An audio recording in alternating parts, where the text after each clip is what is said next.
What?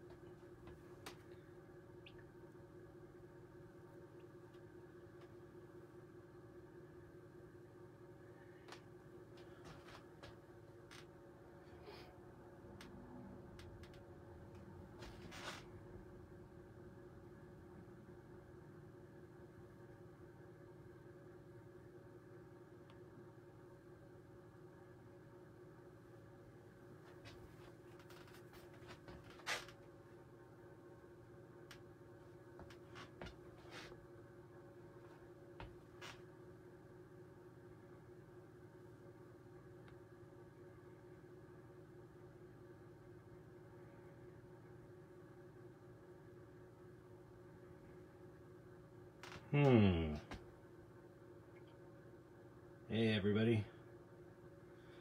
I'm waiting for people to gather. Something, my iPad is, I'm gonna restart this thing.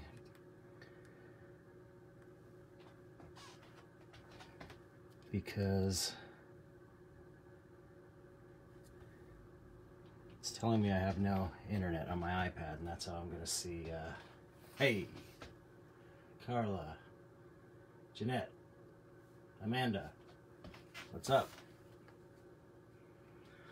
Okay, I gotta start up my iPad again because it was saying I had no internet connection and I can't read comments while I'm sculpting unless I have that iPad up. So, hey, Paul Komodo, what's up?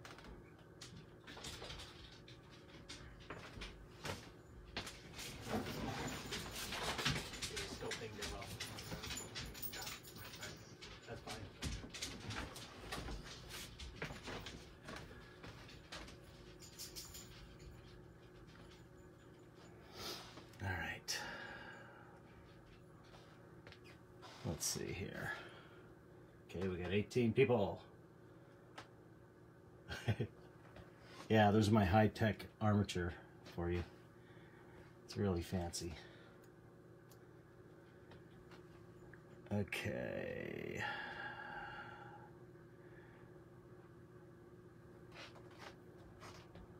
Oh, got it. Okay, now I can view your comments. Excellent. Okay. All right. First thing I'm going to do is, first thing I'm going to do is, first I'll say hello. Oh, I can't figure out how to switch the camera around. That's probably better for you. I'm going to give you a quick tour of my little studio here. It's very underwhelming. There's some toys. This is just a bedroom in my house. There's the blimp I talk about in my documentary. I like to paint monsters. Some art on the walls. There's a tool casting from the Parabola video, the Tool Parabola video. All kinds of chaos. There's the dystopia text for this book I'm working on. And all kinds of stuff in my studio. That's a jet likeness painting.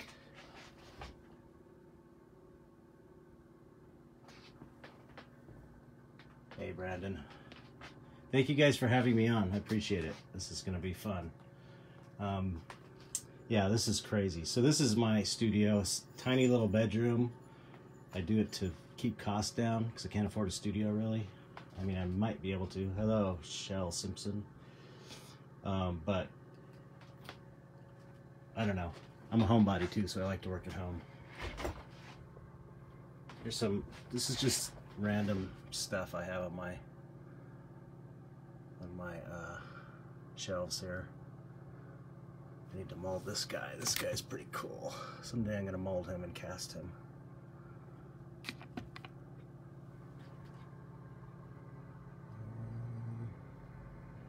You know, various books and no, that's not a hamster.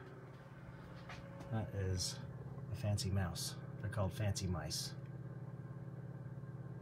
and he stinks. I have to tell you, these mice really stink. When we adopted these mice from the pet store, because they were mistakenly delivered, and I think they were trying to get rid of them, so they offered me and my wife, when we had our granddaughters there, they offered to let us have them, and they didn't tell us that if you have two male mice together, they fight. So you can see he's got all these cuts on him, little bites, because this little bastard up here is always trying to show dominance. Yes, these are various paintings I have laying around. I'm primarily a painter, but I sculpted in the film industry for like 20 years, so there's a heart I painted for Valentine's Day. Some studies. I don't know. I've always been messy, and I can't seem to help it. This is kind of cool. This is a tool meathead for the infamous tool robot. It's kind of hard to see it that way. Just a casting. Okay. No. Okay. Yeah. This is my easel. Normally I'm painting, but today I'm sculpting on it. There's my iPad where I'm going to be reading your questions and comments and stuff. This is pretty cool. This is from the 70s. I remember these when I was a little kid. This mug. Check it out.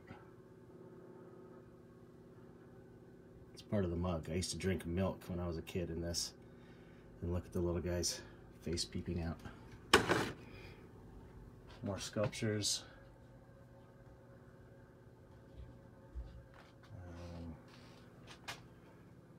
God, it's just chaos. Baby powder for sculpting. Paintbrushes. Paints. Here's a sculpture that I got from Erin Kruger Mikash. She's a friend of mine, and she bought this at an auction.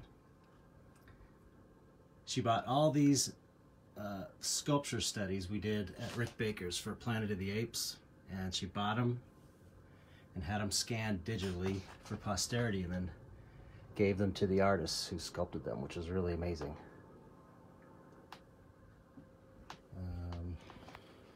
Really cool skull I got from the skull shop.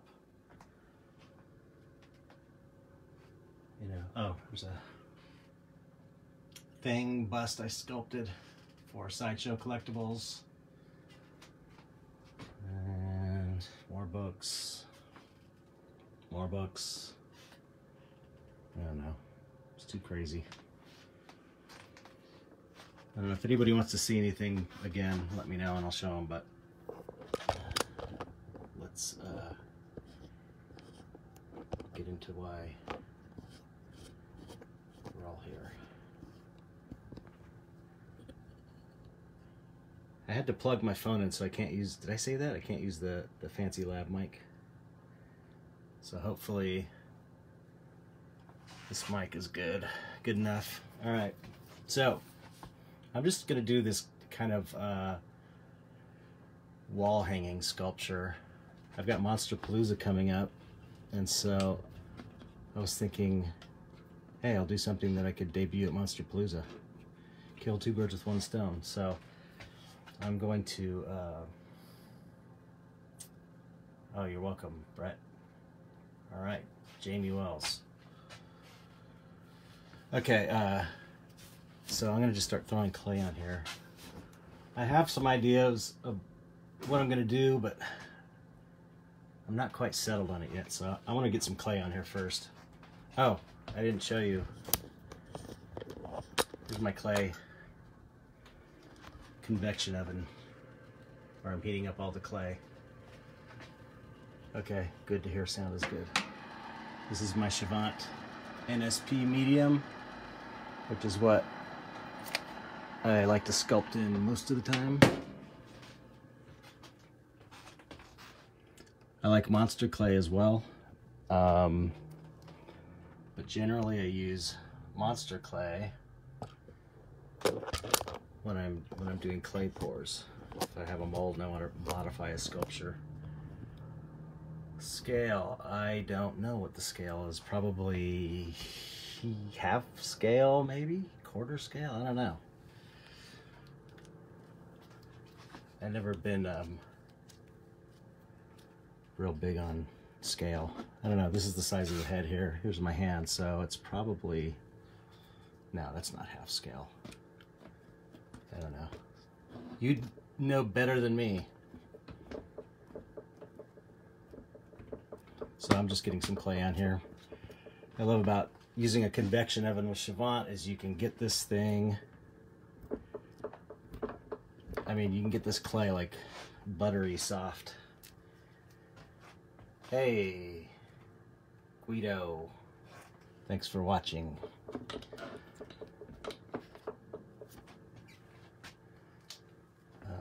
And you know, the Chavant medium is pretty, NSP medium gets pretty hard when it cools off, but when you put it in the convection oven, it's just really nice and soft, like wet clay or something.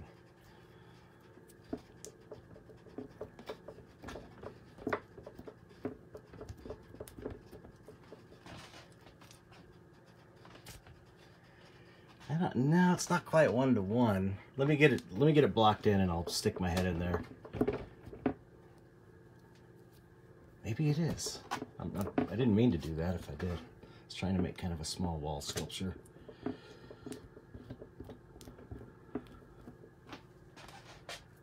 It's like butter.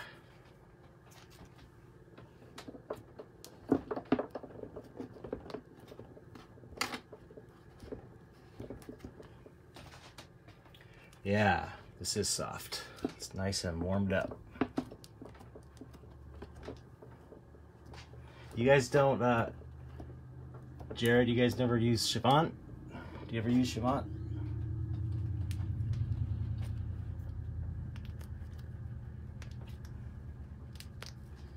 It is like butter.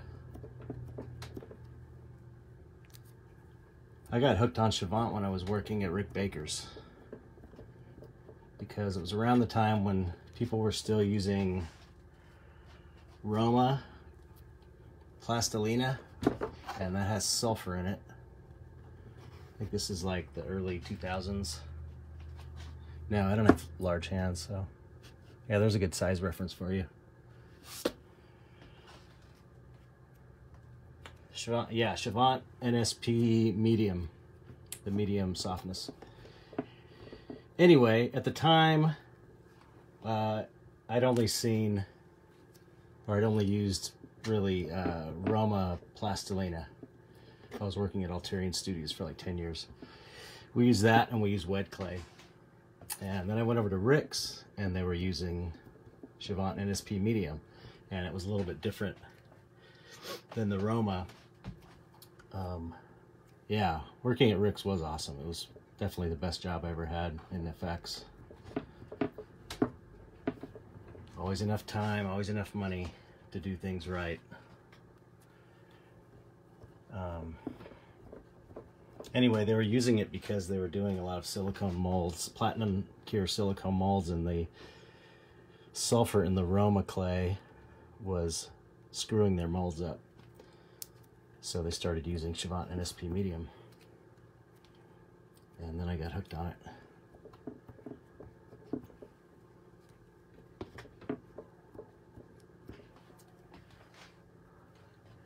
I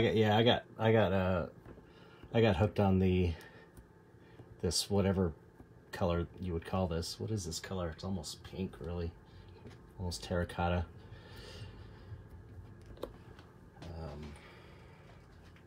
Yeah, I don't know.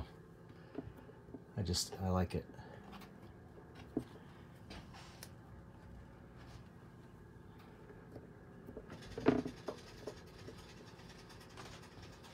Let's see if I can get in closer.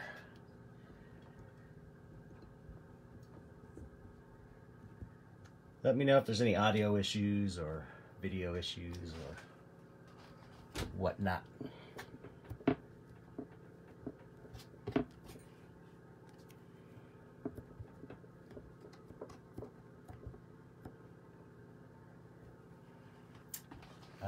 I never tried J-Mac Classic Clay.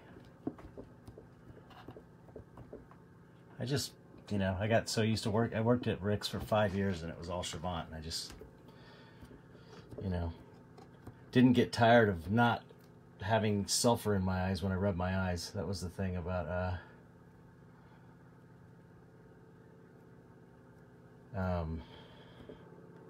the Roma had sulfur in it, so if you touched your eyes after you were sculpting, it was like very painful. And it really stinks too. Roma stinks like crazy.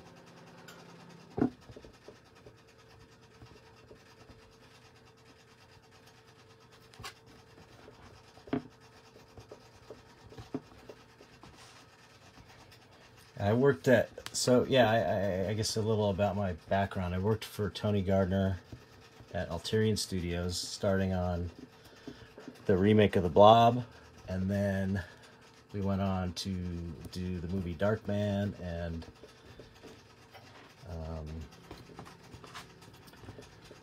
Addams Family movies and all kinds of stuff. And I was kind of the lead artist there, headed up the sculpting department and the art department, and I thought I was the shit. And then I got laid off there, and I went over to Rick Baker's, and then I realized I was not the shit. Because I was working with guys like Kazu and Mitch Devane, and man, I got immediately got so much better once I started working around those guys. And I was smart enough to sit next to Mitch Devane, and he's really generous with his knowledge, so he taught me a lot about sculpting. He's kind of this, I think unless you're in the industry, you probably have never heard of him, but he's the shit. And Kazu, I was working with Kazu, Matt Rose, Mitch Devane, Steve Wang. It was crazy. It was like all these Moto Hata, all these just super amazing talents.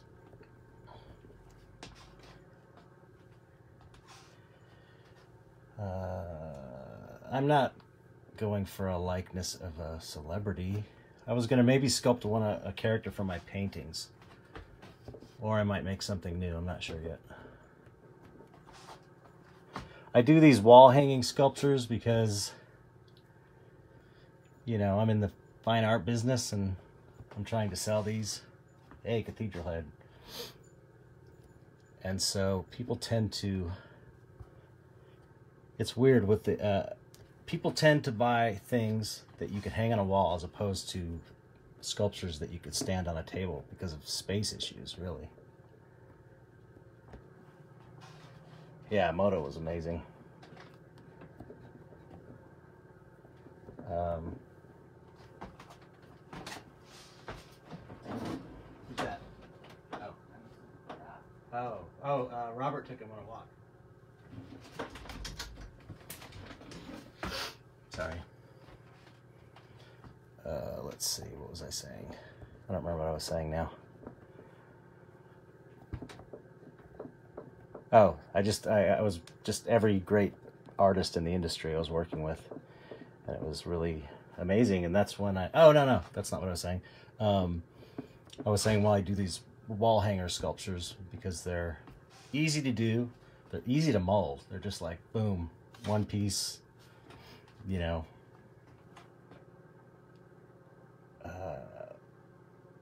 Fuck. Yeah, my internet went off my iPad again. That's okay. I'm still seeing your comments. Anyway, So as far as, it was easy for me to sell paintings than it was to sell sculptures because space and, I don't know, the time taken to create them and stuff. So these are just too easy to do, and they're fun, and they hang on people's walls, and so that's why I do them. And it's like a one-piece mold. Venom sculpt. I like making my own guys up. That's half the fun. Okay, I can still see your comments. I just can't see the video, which doesn't matter. I don't need to see the video, so as long as I can see the comments.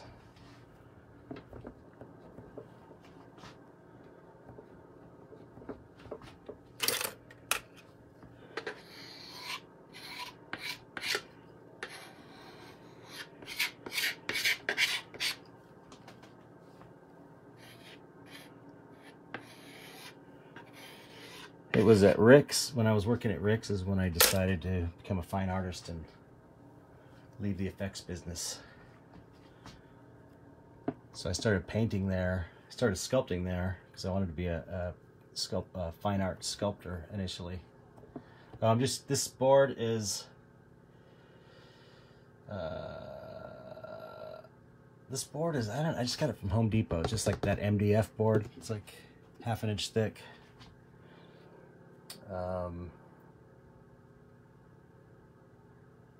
Do I enjoy painting more than sculpture, or is it equally rewarding? That's a good question.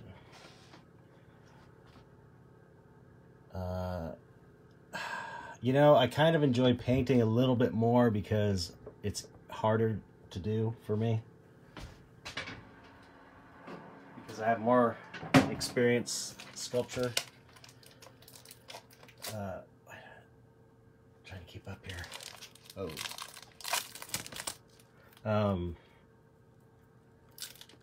Sculpture is a lot more second nature because I was doing it from, in high school, and I started working around 18 years old in the business. And thanks, Eli. So I've kind of been sculpting professionally since I was 19 years old. So 40 hours a week at a job. So it's, the best way to learn sculpting. It's not like on your off hours. So I got a lot of experience sculpting. And so when I was 33 working at Rick's and kind of not really stoked about the business anymore, I decided to teach myself to oil paint, and I already knew how to airbrush and draw and stuff like that. So I did work for Tool in like 90. I think I first started working with them in 98. Did some work on the Stink Fist video. Just minor work on that, just like one effect. And body painting. I kind of filled in for a couple days and did some body painting and one effect. And then I did the effects for all the videos after that, I think. Anima and Parabola and designs for Vicarious. Is your house littered with clay? Hell yes. My wife is always giving me shit for that, because I leave clay balls everywhere. But I'm mostly painting, so it doesn't happen too often, but I bet I'll have a bunch of clay around the house after this demo.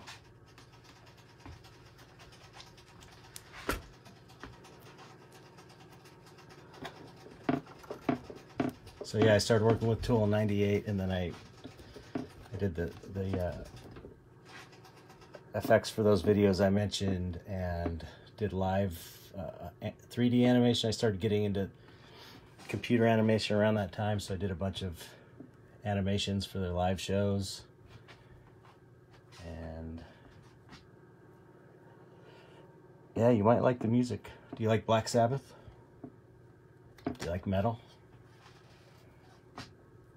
Do you like prog? If so, you might like Tool. Amanda. They're a pretty amazing band, actually. And extra amazing live. Okay, I got a little base sculpture here to work with, so now I gotta figure out what the hell to do.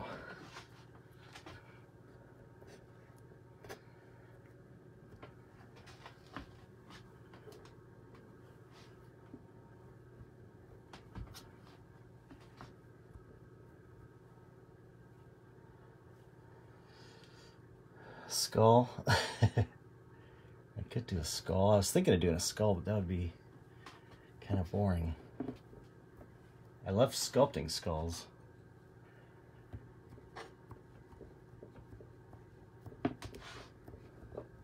Well, Amanda, Tool is like a modern day prog version of Black Sabbath. Kind of. Cross between Black Sabbath and King Crimson, maybe? Yeah.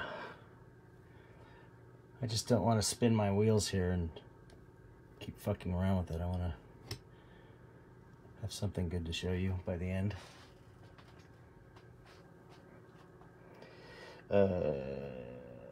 I usually do solid castings. Thank you, Andrew. I usually do just solid castings because it's so much easier, even though it uses more material. And I'll just do a simple, probably dragon skin block mold on it. I go for simplicity these days. I couldn't find one of my favorite tools, so I'm gonna have to do without.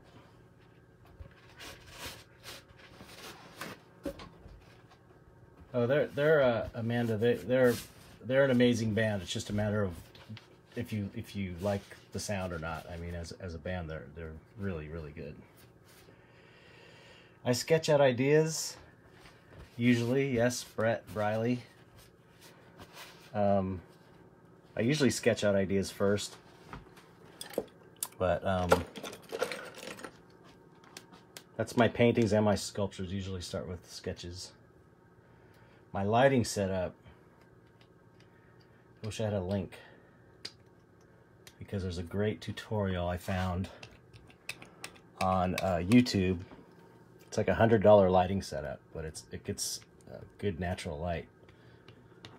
It's on my Patreon, if you join my Patreon, which is patreon.com/Chet Zar. I'm doing this stuff, tutorials and time-lapse painting sessions and all kinds of stuff on my Patreon page. Hey Daniel, I can show you my lighting setup after. Best advice for a beginning sculptor: study anatomy. You know, that's a big one.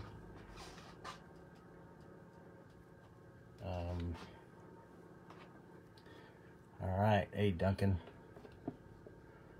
Duncan's a great sculptor. He's a pro movie sculptor also, but like in the prop area. He was in one of the conjoined shows.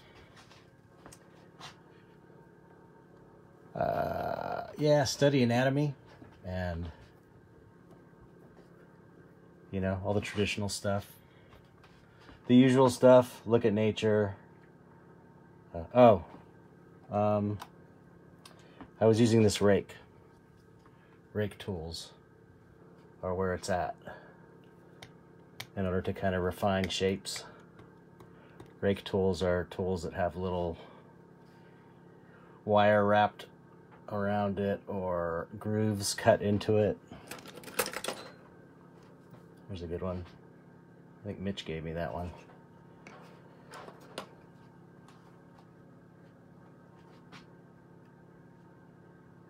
Is one of those homemade scrappers? What do you mean? Oh, I bet you that's where that tool is. When I had that Skype with you, Jeff, I think I showed you. It's probably in my office then. I might have to take a break and go look in a second.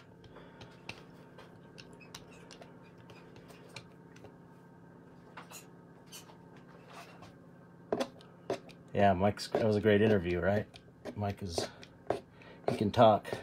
You sure can talk. Yeah, if you guys don't know, I have a podcast. It's been going on for, I don't know, almost 2 years now, called the Dark Art Society Podcast. And, thank you. And interviewing all kinds of artists on there every week. It's pretty cool. You could go to darkartsociety.com. Is the scarving is path of the process. What? I don't understand that question. Thanks, Jared. All right. Let's see. Okay, I'm all done. There it is. My conceptual art piece called The Unknowing. It's about man's inhumanity towards man. Just kidding. Alright. I gotta figure out what I'm gonna actually do here. Oh. Can you see my face? There's the top of my head, bottom of my chin.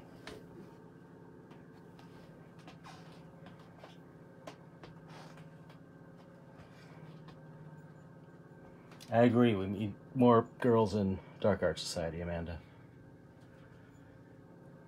Okay, I should probably decide what I'm going to sculpt here. I was thinking about doing that guy. Or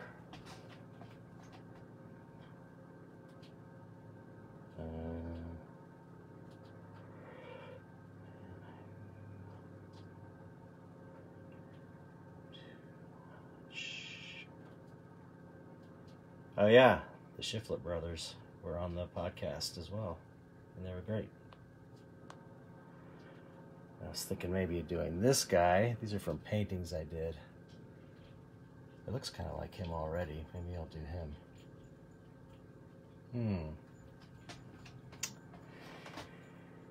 Probably should have had this figured out, huh?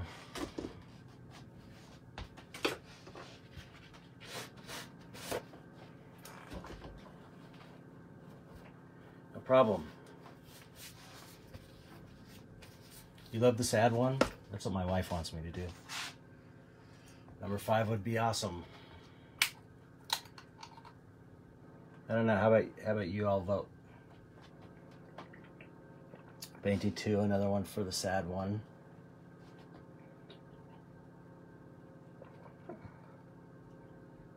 Second one.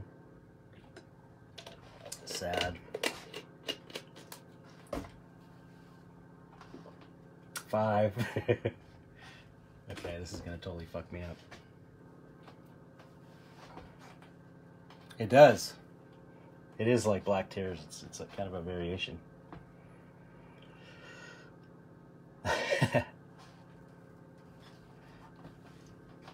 Go with the wife.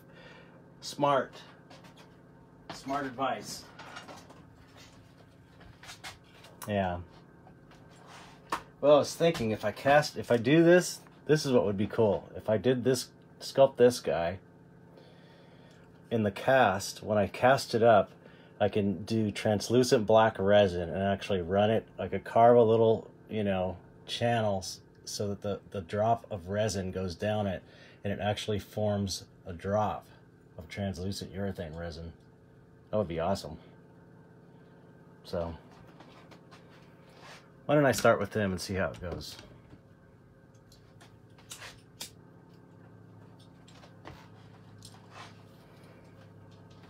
Stinkfist. All that Stinkfist stuff was all Andrew. Stinkfist stuff was all really designed by an artist named Cam DeLeon, and I'm a huge fan of his. But I don't want to rip him off. You may go pee, Amanda. Hey, David Smith. Is that the David Smith that I used to work with? All right. I'll look forward to seeing you, Carla. Okay. All right. Thanks for following in Patreon.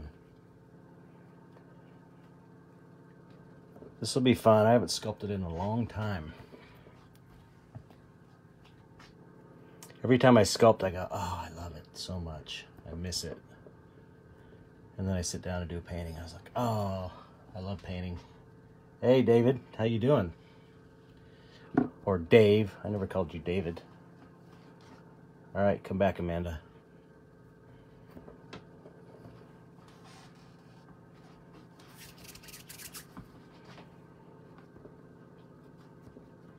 If you have a question and I miss it, you might have to ask it a few times because I'm going to start not staring at the screen quite as much. So I can get this blocked in.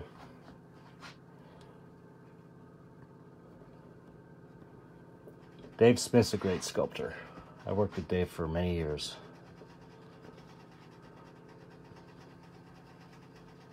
At Alterian Studios.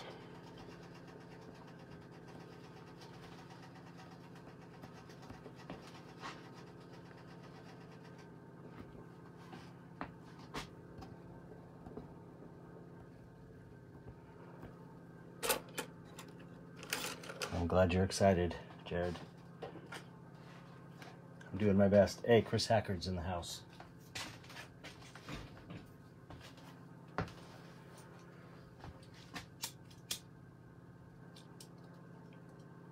Shay Garvin, agreed. Okay, I need to stop watching that.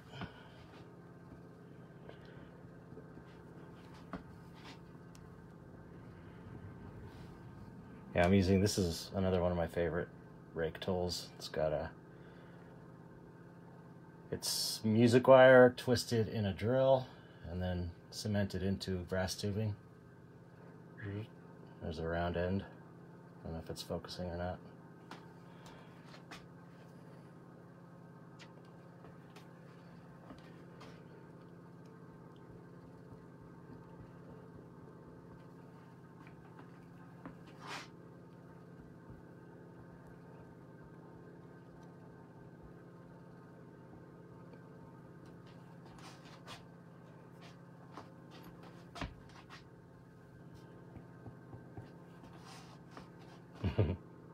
I could turn it into a Cenobite. Why would I want to do that?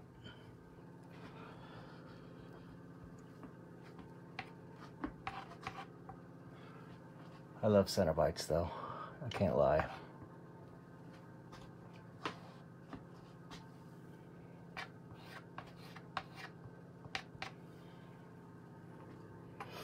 I know a guy who has the only painting ever of the Pinhead from Hellraiser by Clive Barker. It's the only painting he did of Pinhead.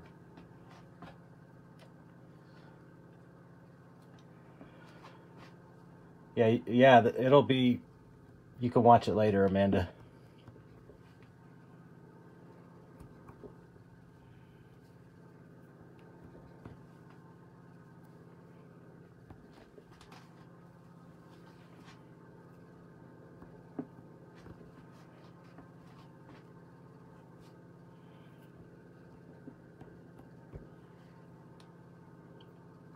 I was just watching Jordu's stream earlier. That I don't know if you're on here, Jordu, but that thing was incredible. I'm such a huge fan of Jordu's.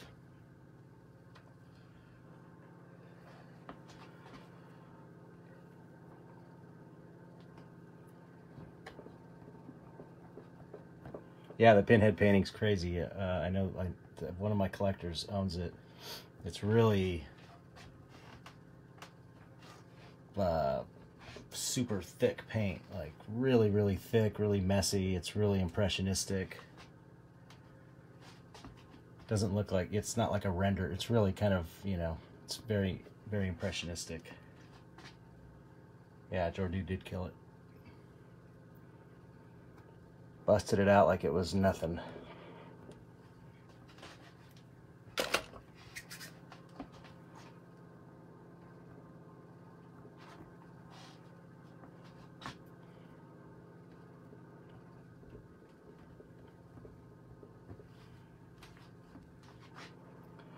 Yes, I do miss sculpting now that I'm sculpting again. Oh, that's cool. He kept working on it. I'm gonna finish this thing, like I said, and get it molded and have it at Monsterpalooza. So.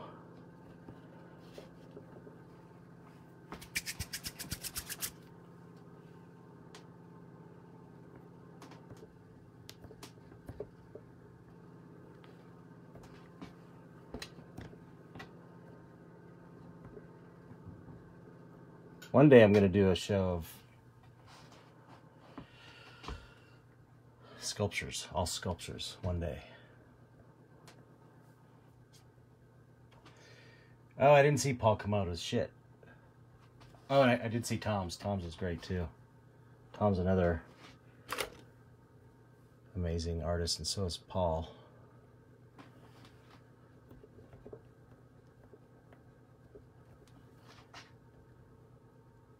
I just talked to Tom about getting him on the Dark Art Society podcast too.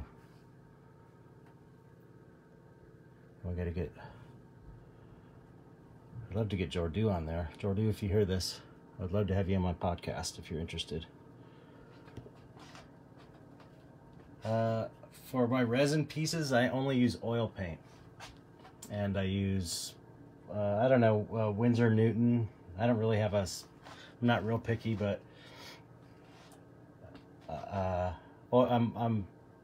I struggled with using acrylic paints for resin, urethane resin figures forever, and I cannot get it to stick to my liking.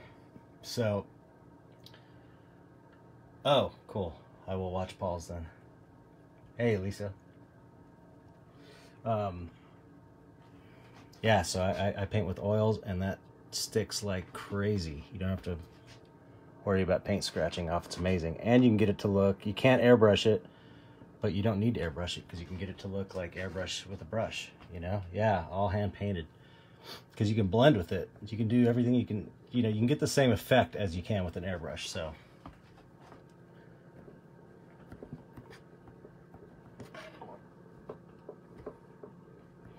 I would highly recommend using oils. And I use liquid as my painting medium when I'm painting with the oils, and layers dry overnight or sooner if you put the piece in the oven. You can get it to dry every layer to dry in a couple hours or an hour or so.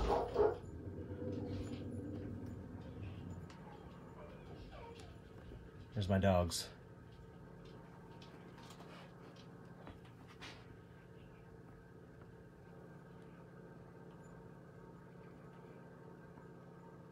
Oh yeah, oils for yeah, you should try it. They're amazing. Hey Gary, what's up?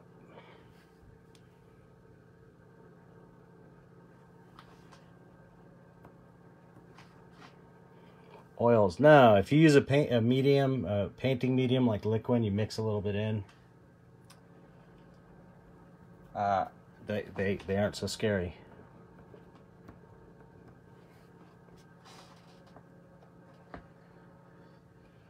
No, I'm just eyeballing everything.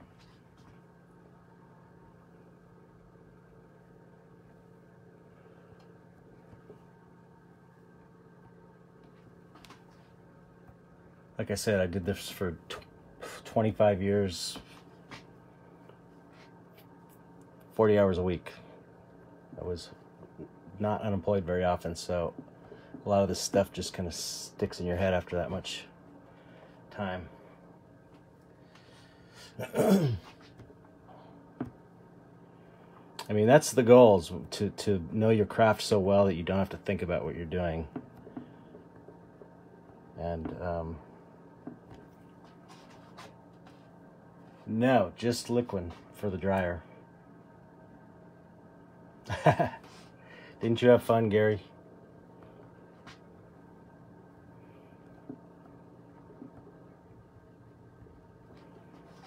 Yeah, just liquid. Just add a little tiny bit of liquid into your pile of paint, and then it'll dry overnight. It's great. Hey, Kenneth Moore. Yeah, I did a little bit of work with Sculpey don't know if I have that thing around here. Oh yeah.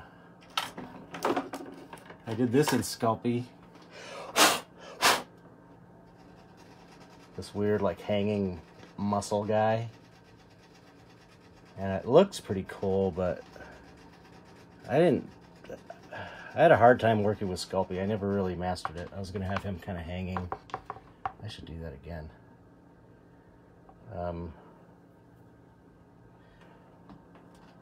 Oh, are you talking about underpaintings, monochrome, then washes? Are you talking about painting two-dimensional paintings or painting resin figures? Roy G. Vig. Oh, Carlito, the painting was called The Man Who Knew Too Much. Is there a point where you needed to study structure? Yeah, definitely. I mean, Roy asked a question if I needed to study. Definitely. I mean, nobody's good at this stuff automatically. I was always into anatomy books. When I was, I started getting into anatomy books when I was a teenager and in high school when I started learning makeup effects.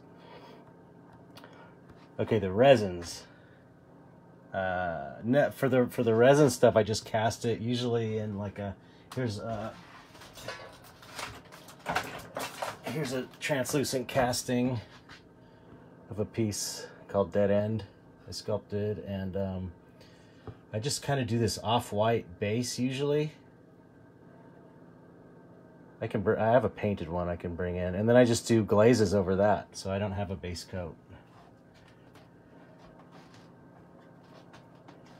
Oh, the underpainting, yeah, I do everything translucent, usually. Here, I'll go grab the painted one so you can see.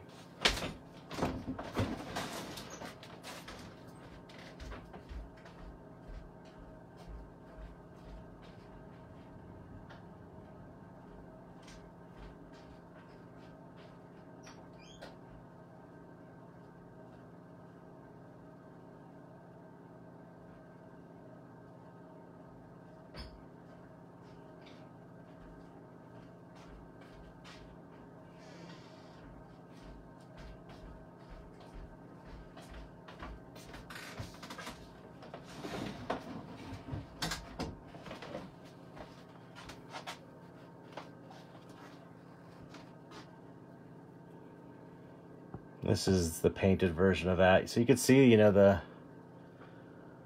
translucent milky white base color is showing through. And then I just do these washes of oil paint. And, can't really scratch it off. I guess if you scratched hard you could, but not like acrylic. Acrylic is, I haven't figured out a way to get acrylic to stick. It's got a tongue that goes in there. So, thank you. Yes, thanks for watching, everybody.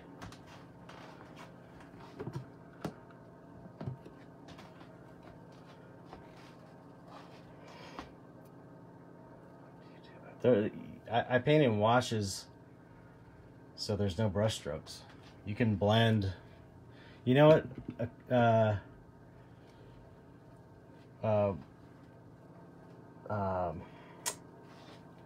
Painting with oils on resin, or painting with oils is like, it's like grease paint. So you paint it really thin and blend it. I should have mentioned too, I just use transparent colors, or semi-transparent or semi-transparent oil colors, because some oil colors are opaque, so they're not going to work as well. Okay, let me get back to this.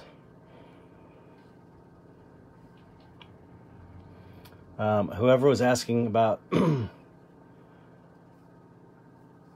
the anatomy stuff, it's the more you study anatomy, the more it will become second nature to you. The more you sculpt, the more it will become second nature to you. It's all about just repetition and practice.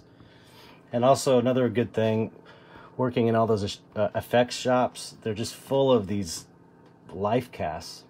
And so there's these, you know, stone life casts of all these actors and body parts and stuff in white, and it's just a great way to see how anatomy actually is in reality as opposed to a book as well.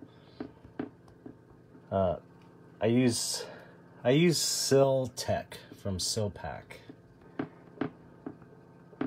for my translucent castings. It's almost clear. And then just a little bit of urethane tint.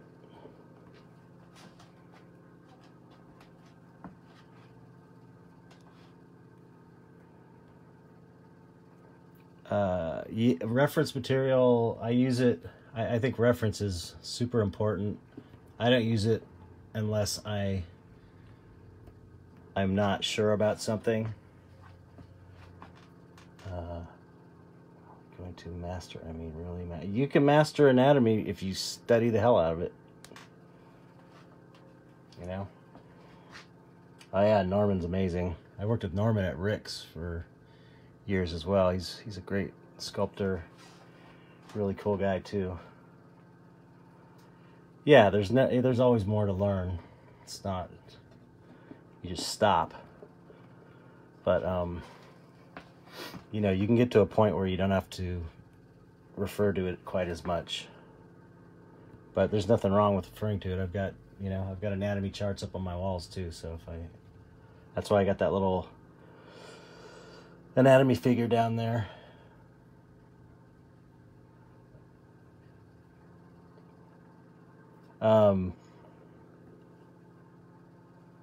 Yeah, drawing is a great foundation. I mean, I was drawing before I was sculpting or painting, so I think sketching and drawing is absolutely important. But sculpting works good for learning how to paint too, because you're seeing how light and shadow react on forms, you know.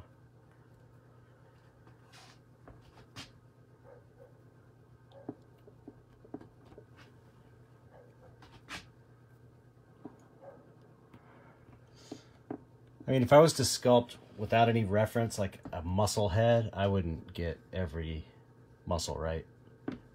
But I would get probably most of them kind of right.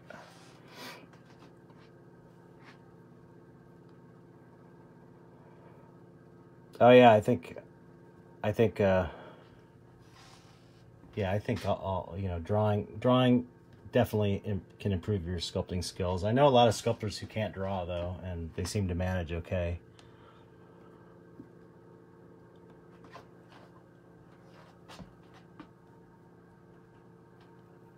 Like Mitch Devane is a good example. I don't think he really draws much, but he's amazing.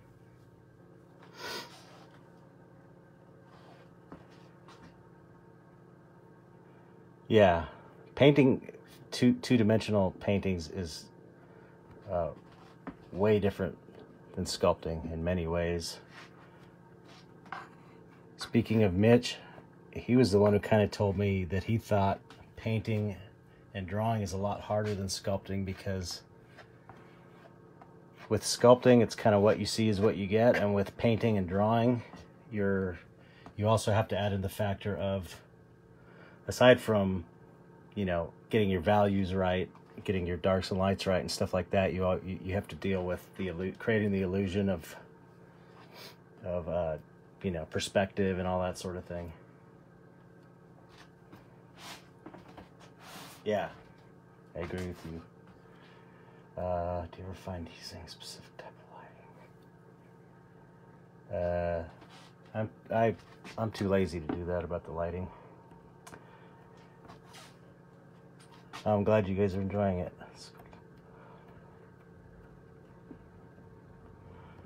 Yeah, I think I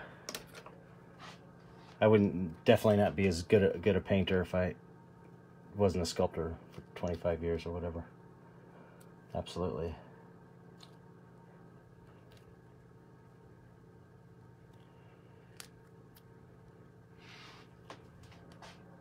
I used to do ZBrush. I love ZBrush. Carlito, I worked on it on one of the last movies I ever worked on before I left the industry, which was the Land of the Lost movie, and I designed sleeve stacks in ZBrush, and it was pretty cool. And then I stopped using it after I got out of the business, and then I forgot how to use it. But I do love it. But I'd rather just sculpt it in clay, personally.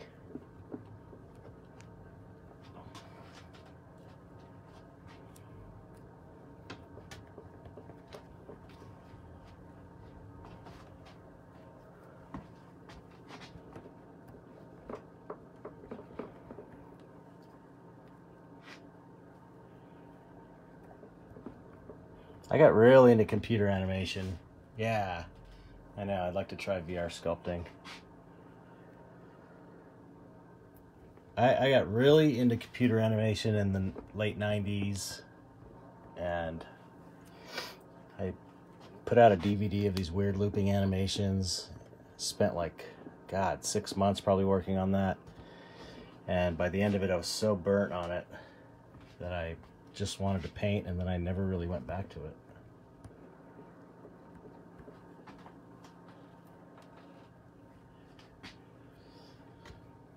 Painting this sad face. Wasn't trying to, you know, I guess I was trying to convey a sense of sadness. It was a long time ago. It's an old painting, so I can't really remember what my inspiration for it was.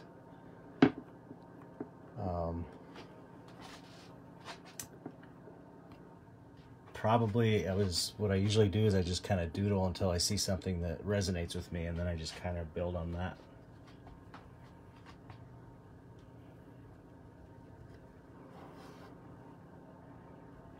I didn't even see Land of the Lost, to be honest with you.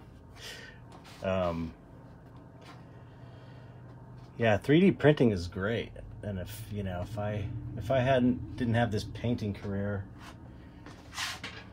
I probably would have gotten into 3D printing because I love technology. I know I got to make more of those DVDs,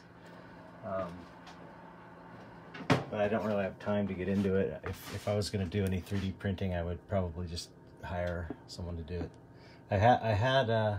Here's the soft spot. Now I do prefer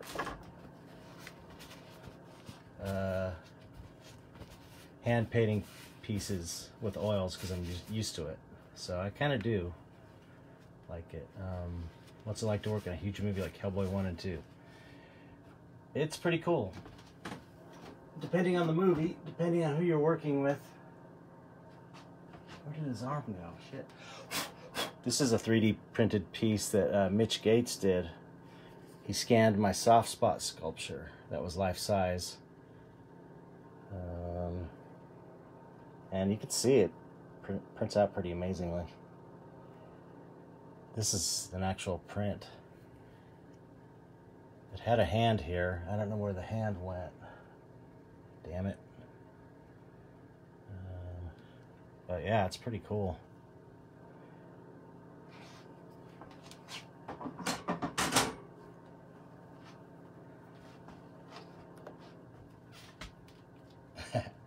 Yeah, sleeve stacks are cool. Ryan Smith, this is Chivant. It's not polyclay, it's Chivant NSP medium oil-based clay that doesn't dry out or harden with heat.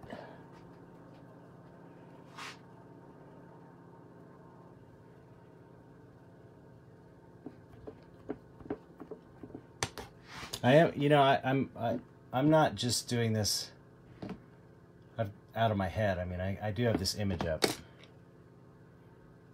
on my phone here, so just to get the likeness. Opinion of Digital versus... you know, I don't think there's any more validity to... I think the digital versus traditional, I don't get into that, really. Personally, I prefer traditional stuff, but, you know, you can do some stuff with digital that you can't do traditionally, really. So, I think it's cool. Like I said, I'm really into technology, so I can get into that, but...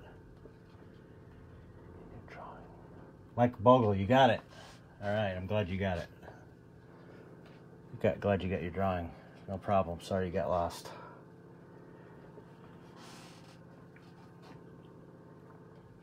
I want to sculpt all of my paintings, or like most of them. Not most of them, but maybe the best ones, because the characters are kind of interesting, so it'd be really cool to sculpt them all.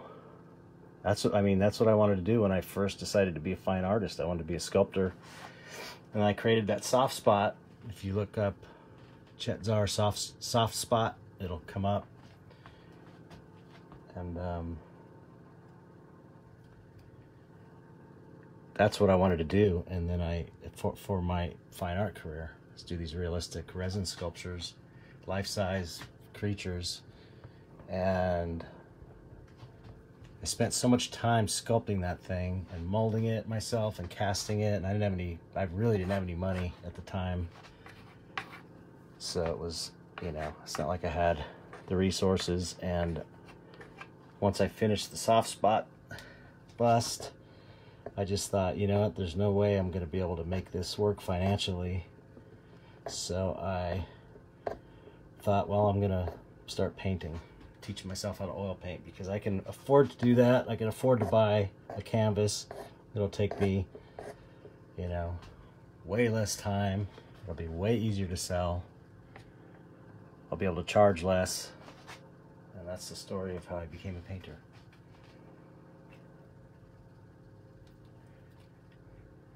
Angles to check volumes. Yeah, I look around my sculpture. I'm mostly staring at it head on for right now, but I look around, you know. Yeah, I want to do an abandoned sculpture. Yeah, that would be cool, the sculptures and the paintings. The abandoned, you know, some kid, this kid, and like maybe a college kid or high school kid, he did a sculpture of abandoned as a bust and sent it to me. And it really looked great as a bust. So I'd like to definitely do my own, because it's kind of begging to be sculpted. I want to take this, finish a piece. Oh yeah, I was supposed to. Wait a minute. I'm having a hard time keeping up here. The time, you know, I don't know how long it takes. Paintings, depending on the size, sometimes they take a few days, sometimes they take a couple weeks. I know in effects, when we do a, you know, say a creature head sculpture, if you're lucky, you get 2 weeks to do it at Rick's. It's usually like a week.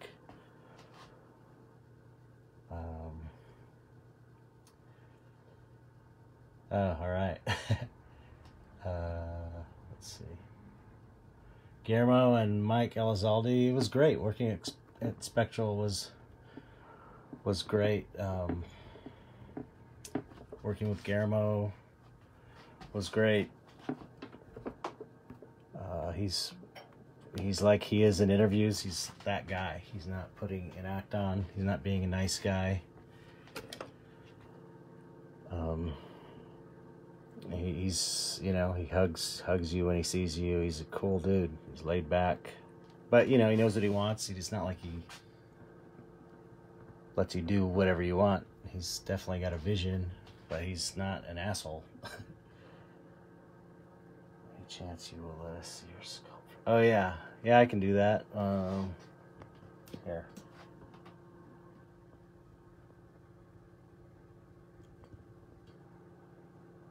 There's another angle.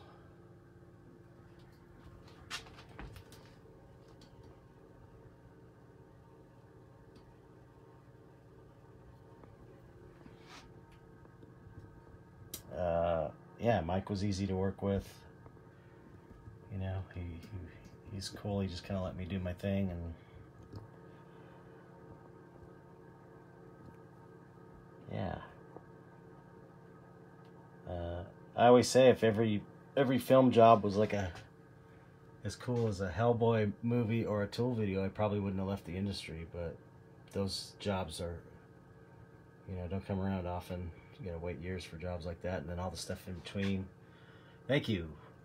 All the stuff in between is, not all of it, but a lot of it is just, you know, heartache and pain for a lot of different reasons. Movies suck after you put your hard work into it, but as far as jobs go, working as a sculptor in makeup effects is a pretty great job, I have to say. Creatively, if you have, you know, if you're really into, if you have your own vision and you really want to do your own thing, it's frustrating. And that's what happened to me, is once I got past the honeymoon period, which, you know, took me 10 years to get past I had a honeymoon period for 10 years maybe, and then it started wearing on me, and I realized I wanted to do something different. I wanted to do my own stuff, and I wasn't getting to really express my own vision as much as I had wanted to on films. Yeah. Oh, was I able to make a living off the industry? Definitely. Yeah, I did that. I made a pretty good living for, you know, like I said, starting in '86, and I pretty much worked steadily from '86 to whenever Land of the Lost finished up, which was, I don't know, is that 10 years now? So yeah, and you know, it's a pretty decent living. A lot easier than making it in fine art, that's for sure.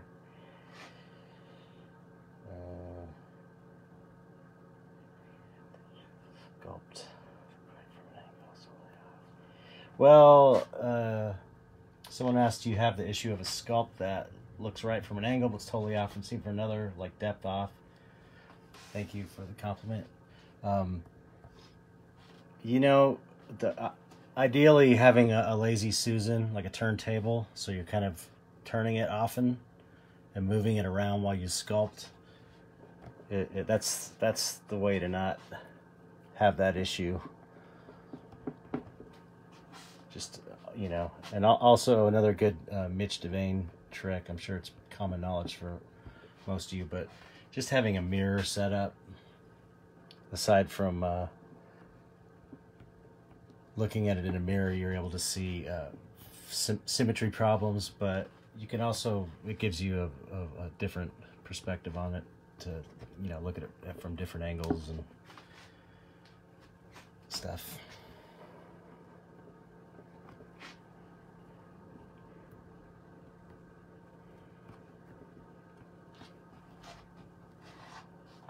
Here's something I could show you. There's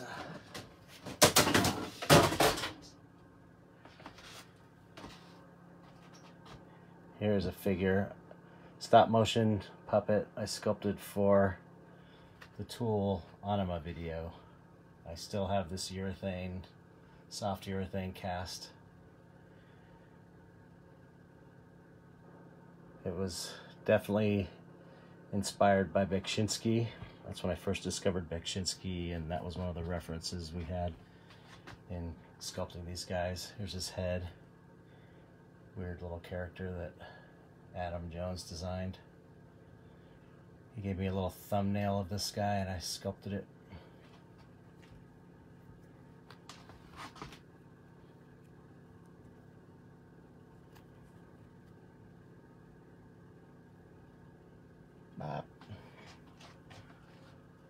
There's a lot of crashes and booms in this room. Whenever I go looking for something. Are you going to be the next face-off? No. My friend, hey Shane, Isaacowski's here. Hey, Shane. My friend Jim Beinke is the consultant on Face Off, and he tried to get me on as a judge, but they don't know who I am. On the producers didn't know who I was. They don't give a shit about any of this stuff. They aren't fans, so to speak, of the genre. So fuck them.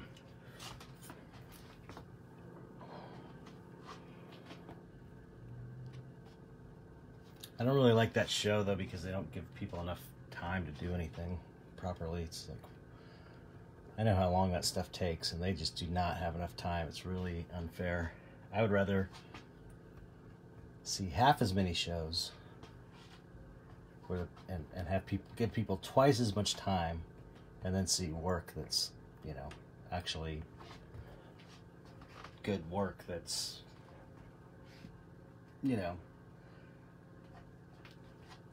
You've had two. Do you often do? Oh wait. Do you often do new pieces that you hold on to instead of selling? I don't have the luxury of holding on to pieces. Actually, if I can sell a piece, I have to sell it at this point in my life.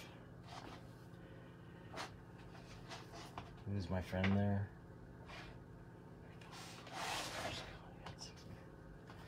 Yeah. I'm not sure how to say your name.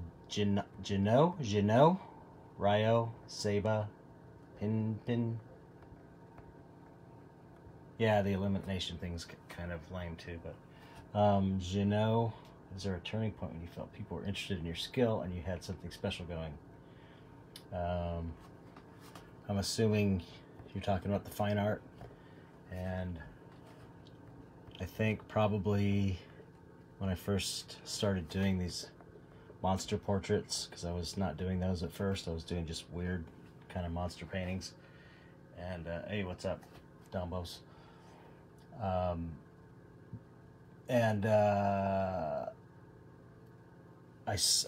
showed my first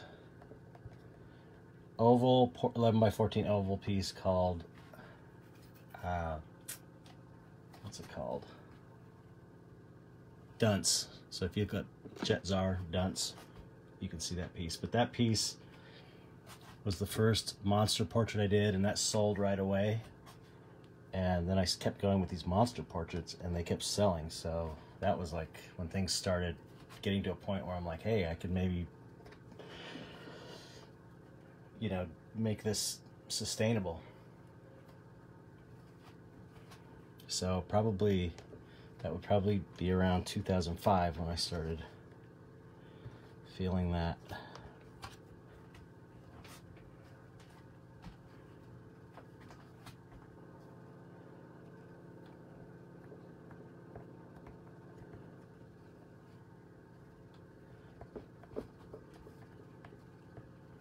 Small clay.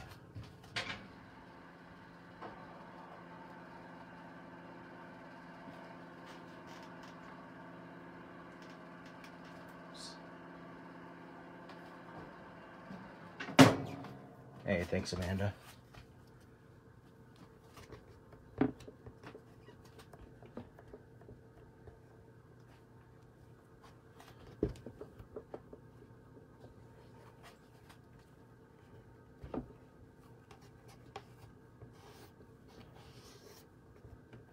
So we go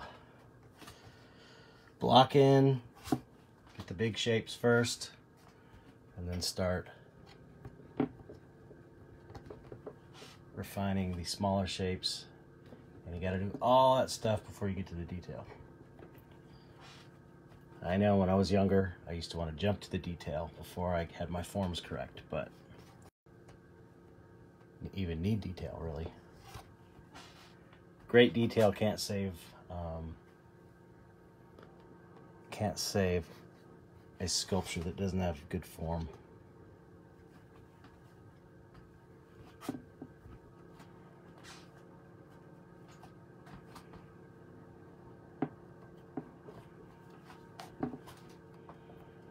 All right.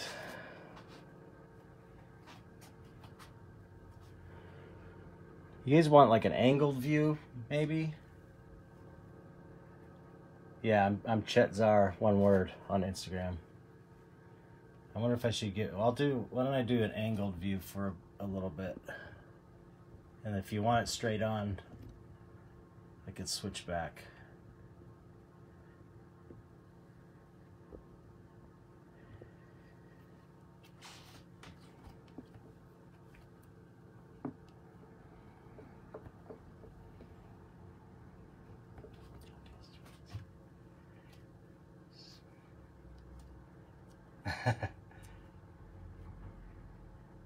Well, that's kind of you to say.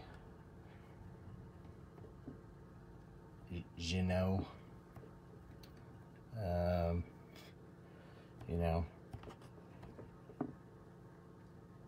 I think no matter what, you always feel like you're never. I got imposter syndrome like the next guy. So, it's more. I just try and keep getting better all the time, and respect the craft and do it justice, and keep my nose to the grindstone and don't worry too much about what people think or any of that business. You just gotta keep the focus on the artwork.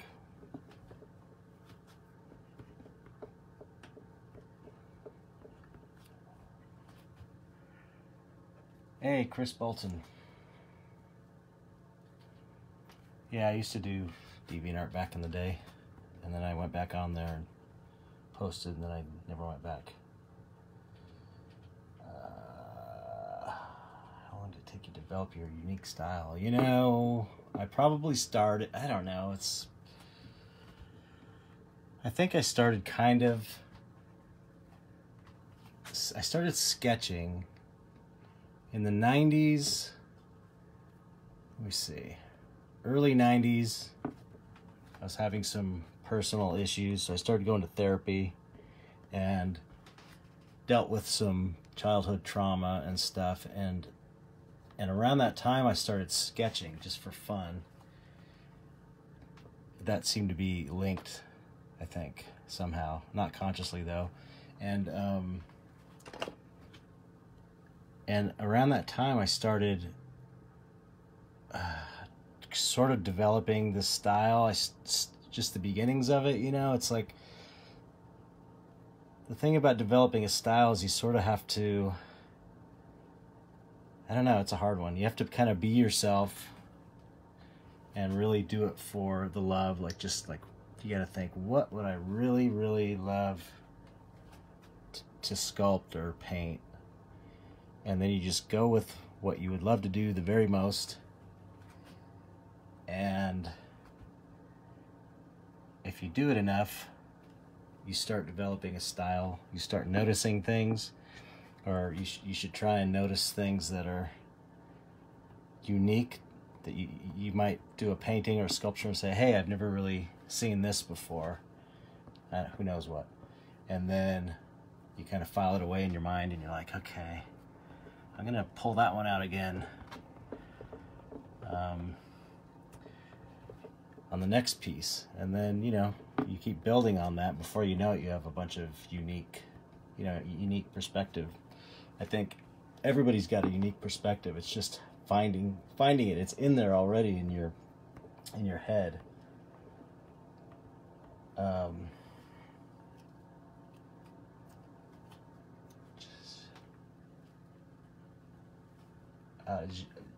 How do you pronounce Gino? I thought it was, I didn't think you were a female, but I thought you were maybe French. I don't know how to pronounce it though.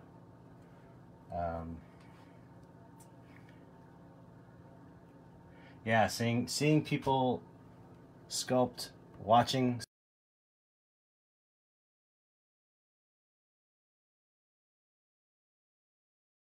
just doing it.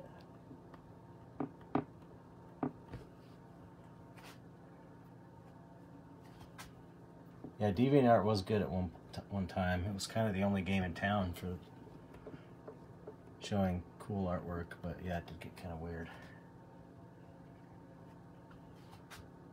Oh yeah, yeah. The best thing you could do is, for stimulating your creativity, is to surround yourself with people that are better than you at what you're doing. Oh, thanks, Carla. I appreciate that.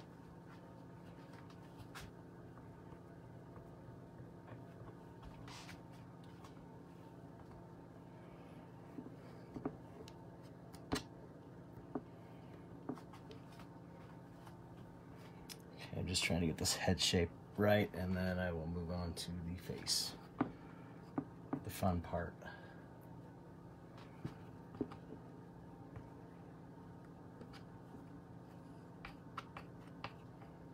But you know, your style is going to be all the things that influence you and all kind of mixed up and then spit back out in your own unique way, and that's all you. Hey Doug, what's up?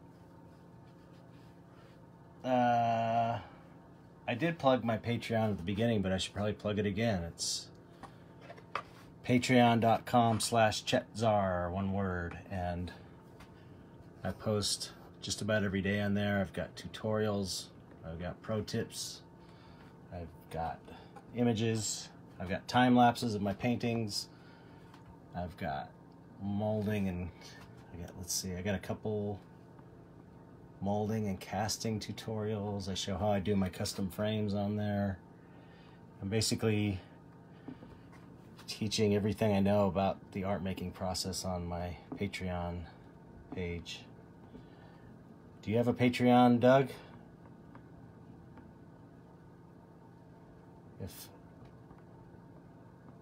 If you do, let me know so I can back it. I may already be backing it. I'm backing a lot of people on there.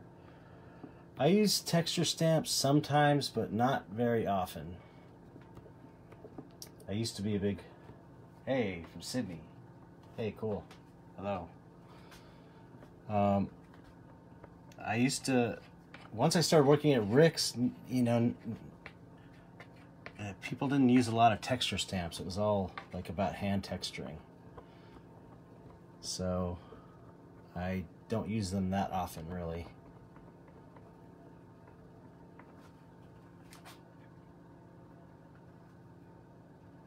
Yeah, that's true about, thanks, Jared. That's true about being around people that are good. Definitely keeps you on your toes.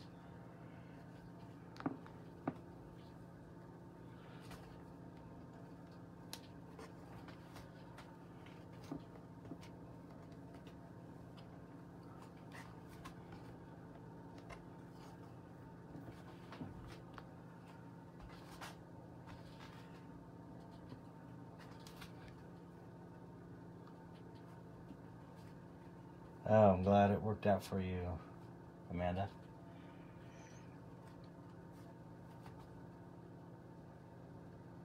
Yeah, you should, Doug. My advice to you is don't overpromise in the beginning, because you will find that you know, your hardcore supporters on Patreon really just want to go there and support you, and they're not totally concerned about what you're giving them.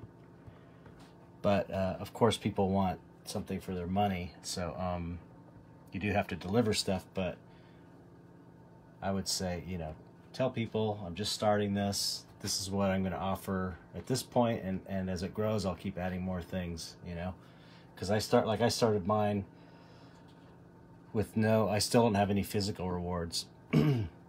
But just digital stuff on there, and then but now that it's built up enough to where it's bringing in money every month, I'm going to start adding physical rewards to ship to people. And yeah, that would be my advice. But hit me up if you got any questions, Doug.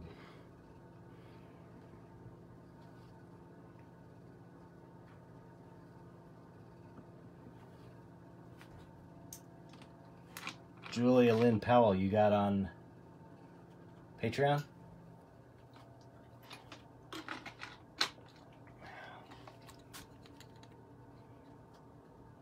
You ever drink caffeinated water? I love this stuff. It's like drinking a cup and a half of coffee.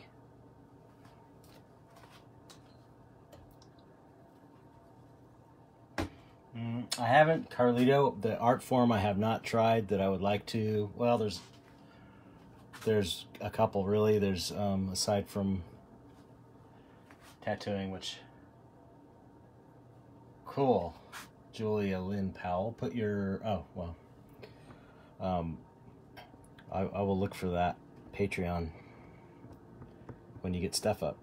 That's cool. I love Patreon. The hard part is getting people over there. That's the hardest part, but man, it's so amazing having sustainable income. It's changing my life. Yeah, it's good to just go for it.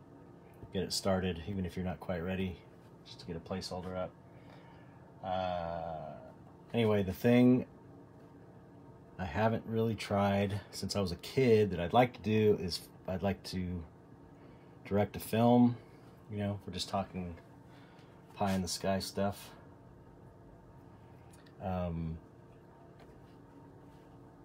And writing is the other thing I haven't really tried.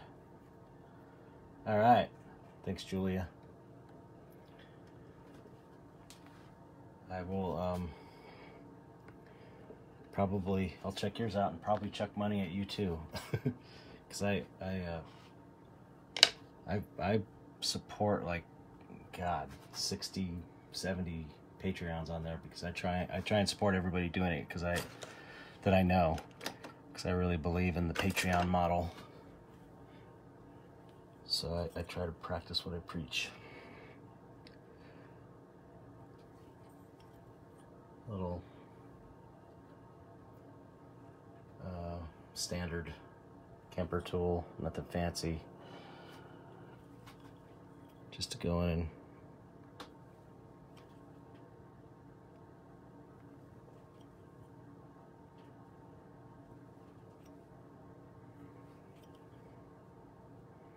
start kind of drawing some lines in there, carving out some forms. Cool, yeah, hit me up.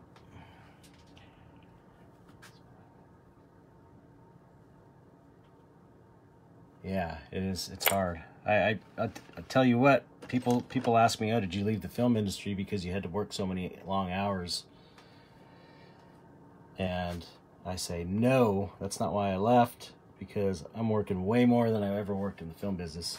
I was able to manage for the most part, except for extreme deadlines or being on set. I was able to manage keeping it pretty much at an 8-hour day, like a regular job, like 8 to 5. Most of the time I was in the business, so that's working in effects is fucking cakewalk compared to the fine art game.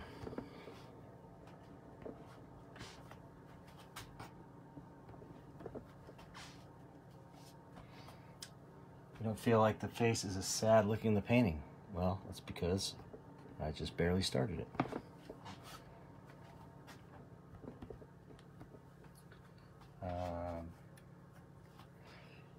Yeah, I appreciate that people don't have a lot of money to support artists, but that's kind of, you know, another cool thing about Patreon is you can, you know, I've got mine set up to where you could pay as little as $1 a month, and you know, you get 10,000 people contributing $1 a month. That's $10,000 a month. Not that I'm at that point, but I know people that are making that kind of money on there, or close to it.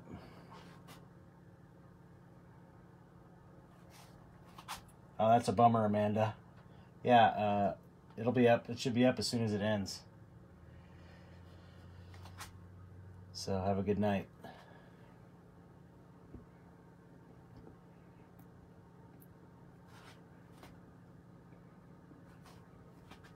I support the Shiflett Brothers Patreon page as well.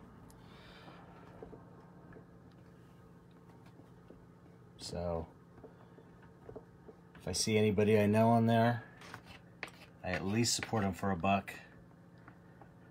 because I can afford that.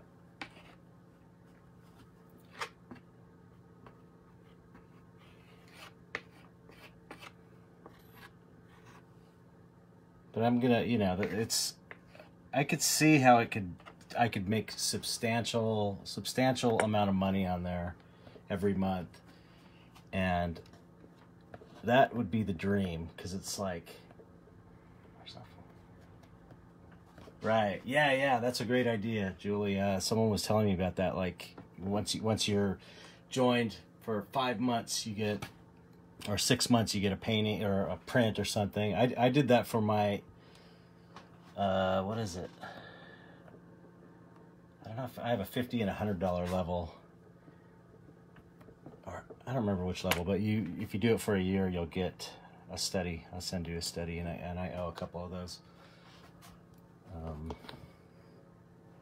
forgot what I was saying. Oh, the Patreon thing. You know, like I said, I know some people are making $7 to 9 grand.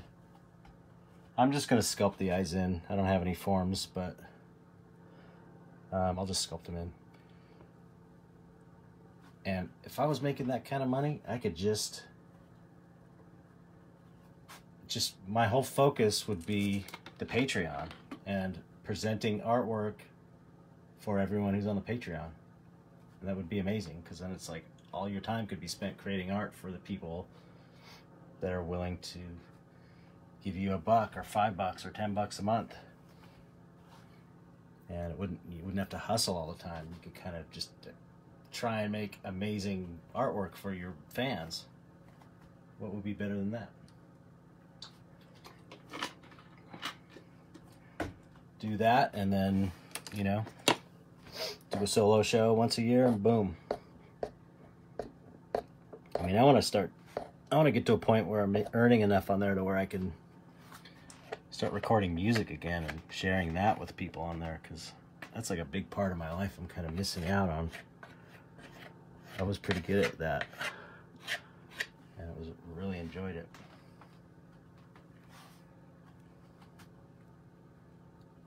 Thanks, Carlito. Thanks, Jared. Yeah. Once you start supporting, that's cool that you're supporting all those. Once you start supporting, it's kind of hard to not keep supporting, because there's so many great artists on there. But the more, you know, the more my Patreon grows, I can, it's easier for me to support other artists. So if it keeps growing for me, I'm just gonna keep supporting, you know. I'm probably spending like $100 a month supporting people, so I love it. I think it's the future for people like us. Okay, now I'm getting to the fun stuff finally.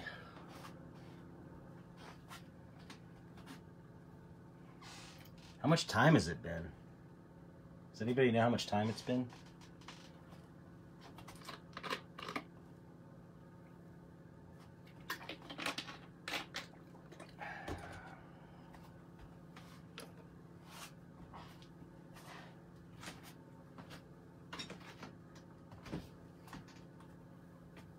Yeah. 4 days. Feels like it's been an hour.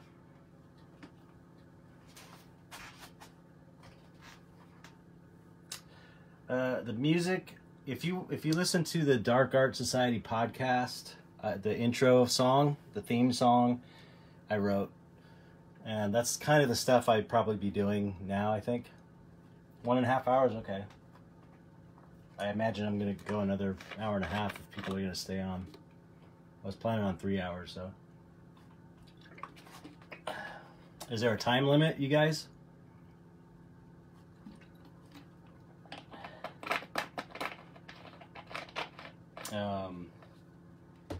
As far as the music, it's kind of, it's heavy, but I was always more kind of influenced by punk and post-punk music than I was metal, but it's got a bit of metal in there, and I don't know. I don't know. Listen, if you hear the intro to the Dark Art Society podcast, that's what I want to do. Aggressive kind of music. Hey, you're from France. Have you ever heard of No Means No? No Means No is only big in places like France and Germany, but They're a big inspiration musically. Crazy, aggressive.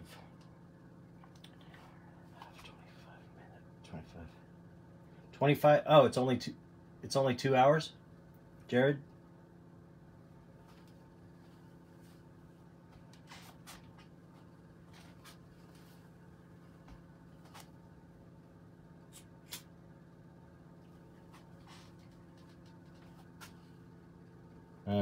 I'll try and if I only got 25 minutes left, I'll try and go faster.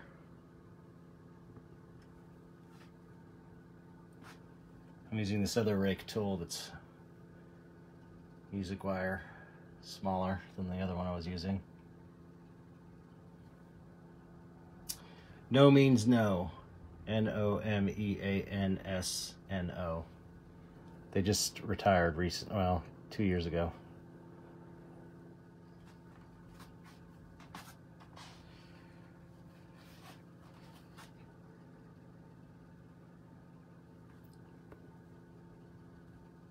Oh, cool. Okay. I'll be here a while then. I want to get this to a point where it's looking good, so I'm not sure what all that 25 minutes business was about.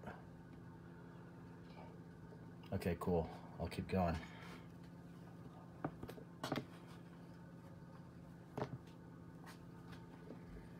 I did this on YouTube last night. It's on my Patreon, actually. I did a painting session. That was cool. So I was trying to practice for this session, and so I did it on YouTube through my Patreon, streamed through my Patreon, and I painted this. Oh, I can't see it. I don't know if you can see that. I worked on that last night, and it was cool. I appreciate the, oh, cool. I appreciate you guys, you Shiflett Brothers, asking me to do this, because it made me start looking into streaming just to figure out doing this tonight, and that is changing how I'm gonna run my Patreon. I'm gonna do all kinds of streaming on there now, because it was so simple to do. So I really am glad you asked me to do this. That was really cool.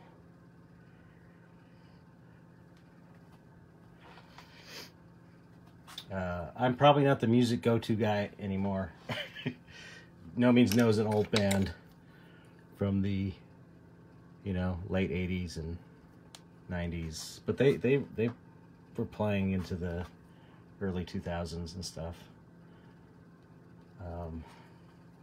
Yeah, like Carlito said, Minuteman, Devo.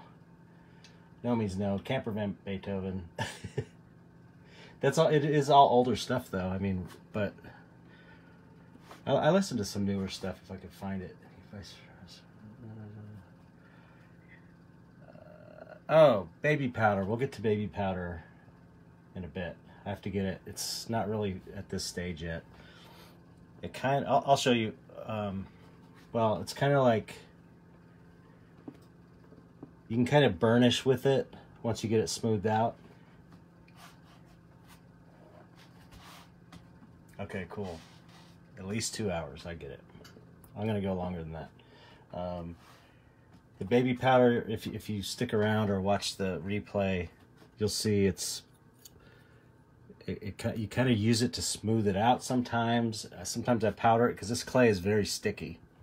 It's one thing people complain about Chivant. It's very sticky clay, so it really gets all over your tools. But like if I'm gonna go and start put cellophane down and do things like pours through cellophane, I'll put Baby Powder on first so the cellophane doesn't quite stick to the surface.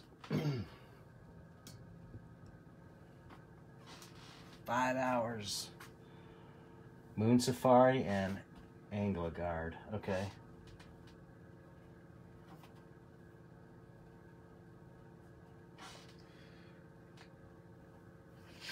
Okay, great. Yeah, that's cool, Jared. That's awesome. I am old. I am 51 years old. As far as any advice for newbie sculptors to get in the industry, as far as joining a shop or going to an effects school, worth it. If you're really into makeup effects and you really, really want to do it, you should try and get a job in the industry.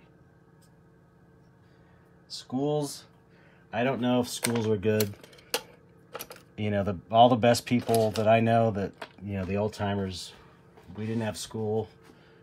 I would recommend spending the money on the Dick Smith correspondence course. That's the most economical way, and you're going to get the best info that there is, pretty much, because Dick Smith was the man. So that's what I would do. I would tell anyone interested in getting in the business, get the Dick Smith correspondence course and practice like hell and get really good at least one thing. Try and be well-rounded, but the likelihood of a shop job is that you will get stuck in a department, because it's more like, you know, assembly line kind of stuff. That's not saying it's a bad thing, but I started at Rick's in the paint department because they needed a painter, and Bill Sturgeon, my friend that I used to work with at Alterian, was coordinating at Rick's, and he called me up and said, hey, we have a job you're probably really overqualified for, which was painting Who ears for the Grinch movie. And it was airbrushing, you know, this Caucasian flesh tone and some pink. It was and it was hundreds of these rubber slip cast rubber ears. Really boring. But, you know, like Bill said, I was laid off at the time. I got laid off and I tried to start a digital effects company, and that didn't quite work out because we didn't really have any jobs or anything.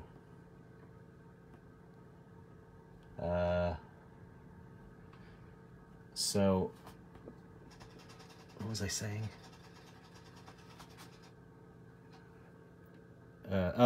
So Bill Sturgeon got me in at Rick's as a painter, and then he knew I could sculpt. So once Planet of the Apes came around, he gave me a shot at sculpting a maquette, and then they put me in the sculpting department after Rick saw that I could sculpt. And then I stayed in the sculpting department, but I was able to key some effects to where I was, you know, I was able to be in charge of the effects for certain effects, certain movies, certain creatures, like a Men in Black character and stuff like that. Do you sometimes sculpt more Hollywood style kind of characters with great features and great haircuts? No. I don't do that. I just like to sculpt my own monsters.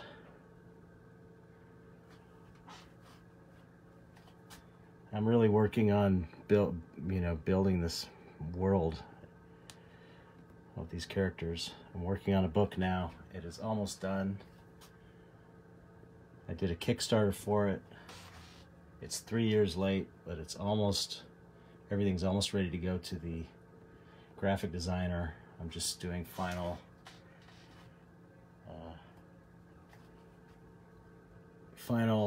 paintings for it and getting the imagery together, and people have been so cool and patient with me. But this book is going to be a field guide to the world that I paint and all the characters, and it's basically a field guide, like inspired by Barlow's Guide to Extraterrestrials. So it's going to give explanations of who these characters are and what they do. Hey, no problem. I'll answer any questions that I see. Sometimes they go by too fast, though. All right, I'm just getting warmed up. It's starting to happen.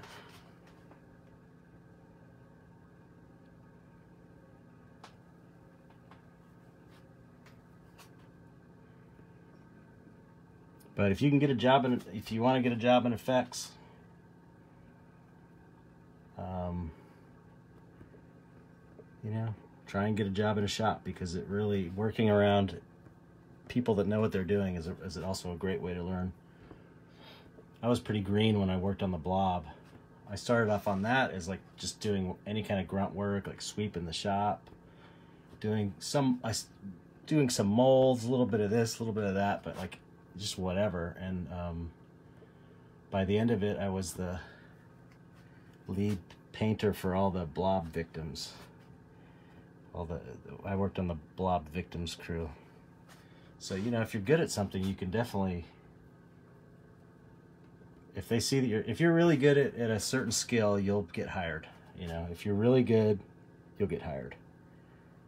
If you're not really good and you want to learn, then you have to just be willing to take whatever job you can get on the ground level and bust your ass and be a hard worker. And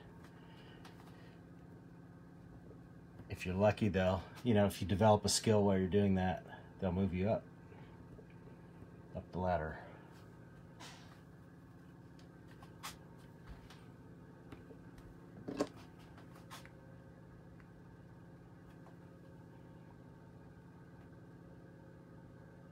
It's getting there.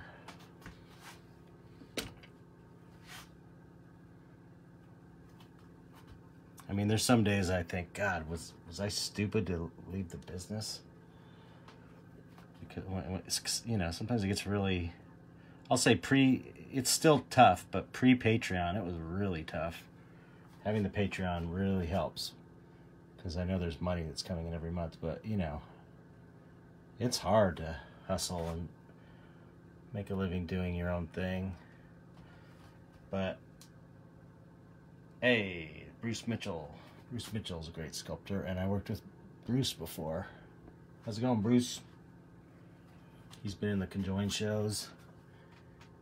He does awesome masks.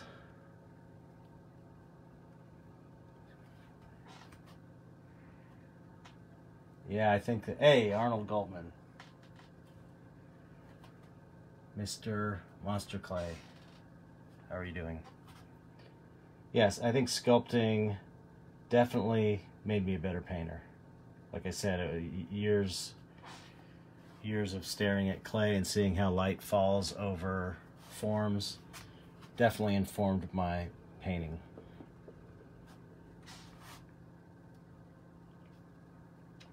Yes, Bruce Mitchell is great. And Bruce Mitchell is also a great person. Great artist. Very nice person.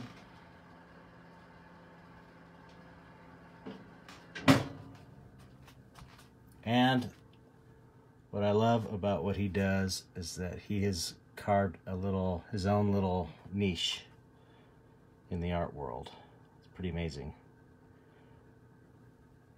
And he's using he's actually one of the few makeup effects people that have gone out into, branched off into fine art. There's not that many of us.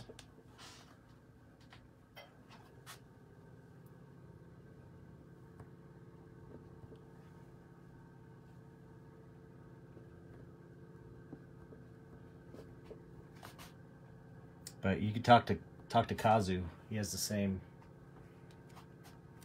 attitude as I do about the film business and doing your own art.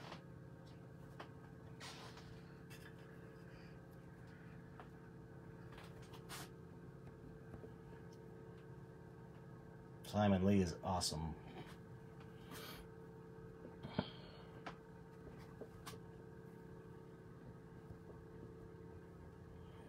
Hey Arnold, I'm using Chavant because I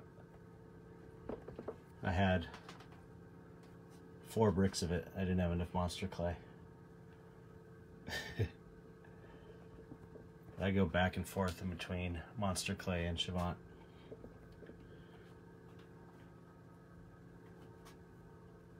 It is my go-to for clay pours, though. Hey, Tom, what's up? Tom's another great one. Tom's a really great sculptor. He has really cool stuff. Do you have some unused work from? I don't have that much, very much movie set stuff. To be honest, they don't let you keep that stuff. I got a copy of the Hellboy Right Hand of Doom that I sculpted, but that's the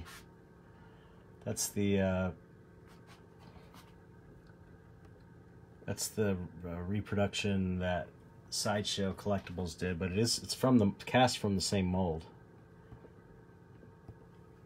I got a few little tool things here and there. I don't have a lot though. I don't have as much as I wish I did. I probably, and especially at Alterian, I had a lot of opportunities where I could have had stuff, but at the time I didn't really. I kind of took it for granted, the film business. Got kind of jaded, but I wish I would have kept stuff. I probably have stuff in my attic, actually. Hey, Turkey Merc, another great sculptor.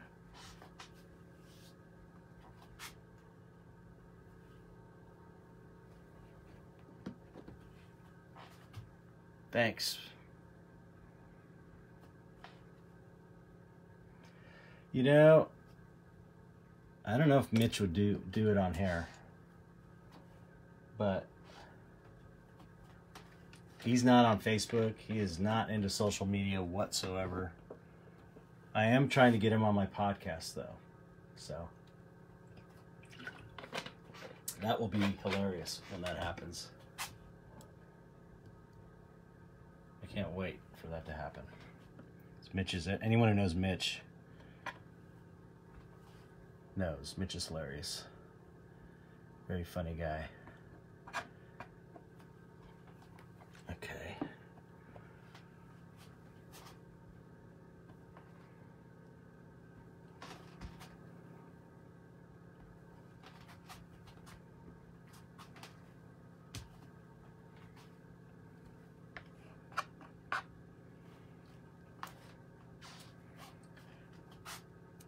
Yes, Ashley, I'm going to mold this in dragon skin silicone from Smooth On, and probably cast it in Daniel Sachs, another talented artist. He does those amazing Frankenstein machines. And I'm going to use Siltec translucent urethane resin to cast it. And if you look at the reference I'm using from this painting I did years ago, I think 2007, 2006. This painting's called Black Tears. I'm going to drip black resin down and try and get it to drip on the cast. We'll see if I can pull that off, because I think it would look really cool. Hey, Colin Nolt's here. Colin Nolt for president.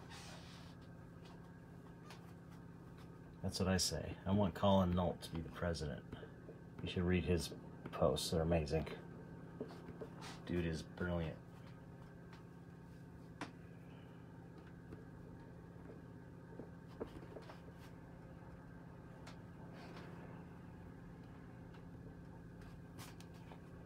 Thanks. Yeah, I think it'll look pretty cool.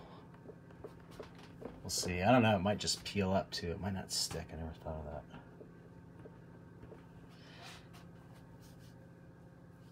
I have to clean the mold release off really well. The Jim McKenzie, you think that was the funniest one? I thought the one where Skinner pissed in a jar was pretty funny. It wasn't. Most of it wasn't funny with the Skinner episode though, until he just started peeing in a jar when we were recording without any kind of warning. Then it got really funny. I see him standing up and I hear this sound of water filling up in a jar. And I said, "Are you peeing in a jar?" And he's like, "Yeah, man, I couldn't hold it." Skinner's hilarious.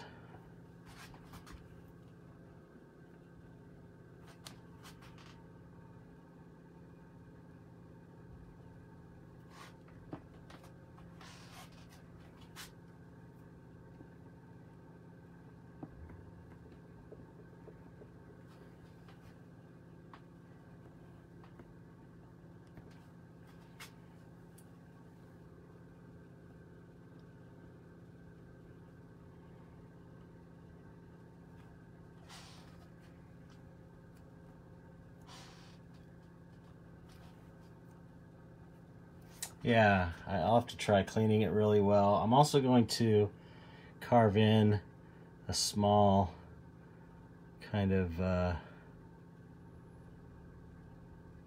channel for the tear to go down, and maybe keep it kind of rough in the sculpture so it grabs.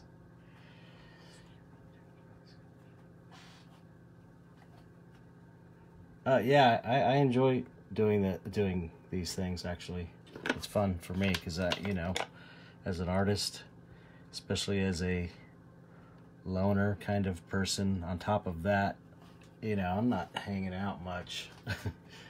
I'm in the studio by myself most of the time, so this is kind of like a social hour for me, and I do enjoy sharing information and, you know, stuff like that. I like teaching.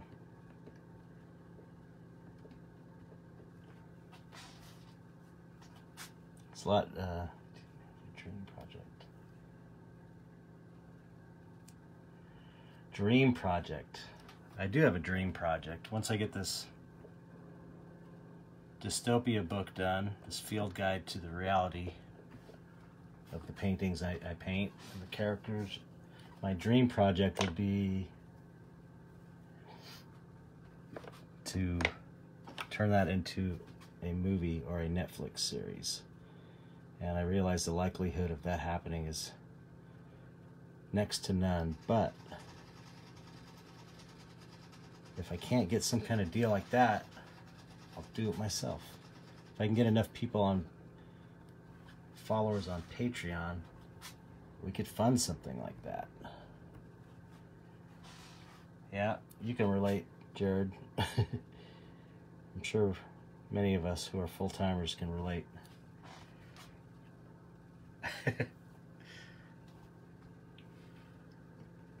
So I think that that would be kind of amazing. The dystopia world as a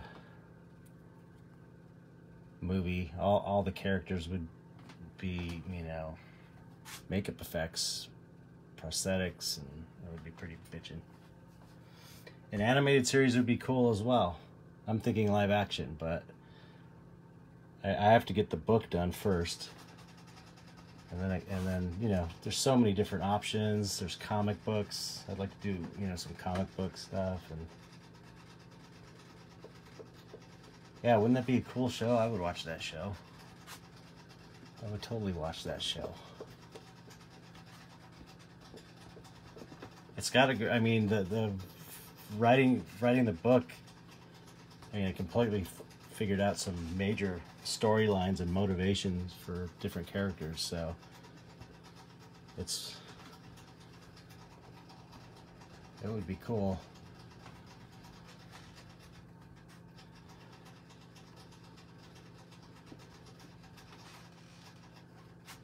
That's my mice in the background. One of my mice drinking water. That clicking sound.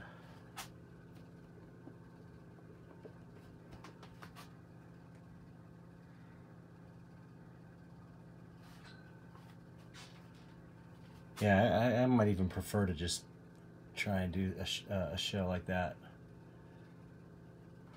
funded by the people and made directly for them. Put it on YouTube series. Who knows?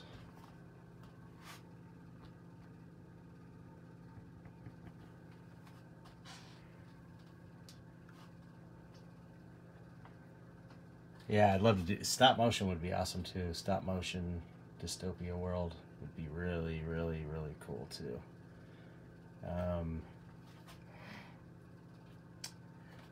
That is Blackie. Blackie was drinking. We got a black mouse and a white mouse. The white one's named Whitey. The black one's named Blackie. It sounds kind of racist, but it's not, because my granddaughters innocently named them Blackie and Whitey.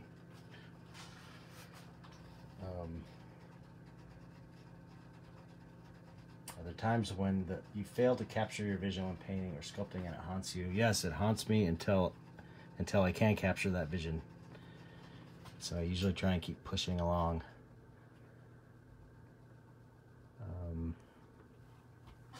Until I can nail it. The book is doing well. It's still not done. I'm really just waiting to...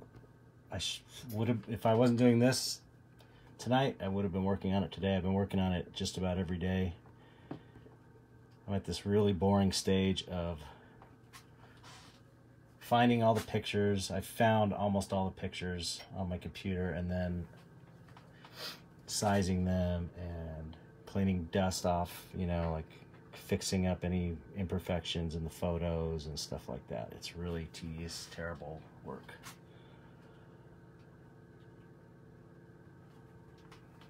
But it is closer than it's ever been. I actually have almost all the paintings finally done, or at least in progress. So what I'm probably going to do is get what I've got digitally, the digital files, image files, to the book designer, and then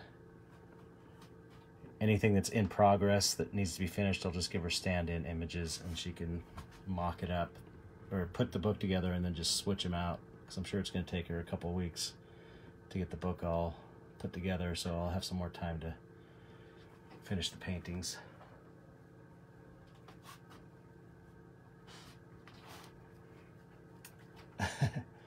I read faster. I'm good at multitasking. I guess I read kind of fast, actually.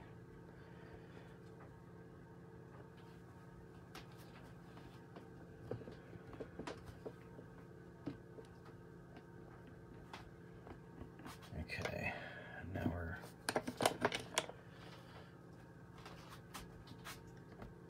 getting close.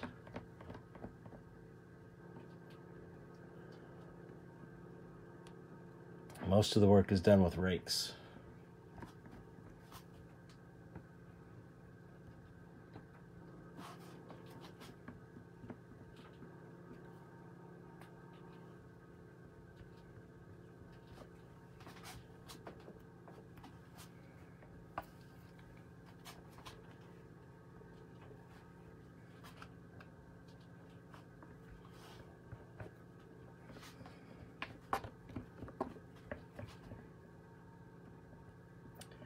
Next comes the pet screen. You guys ever use pet screen? Thank you, Julia, for watching.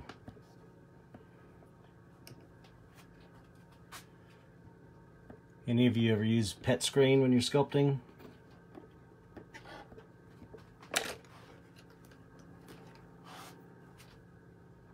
This stuff? Or this stuff?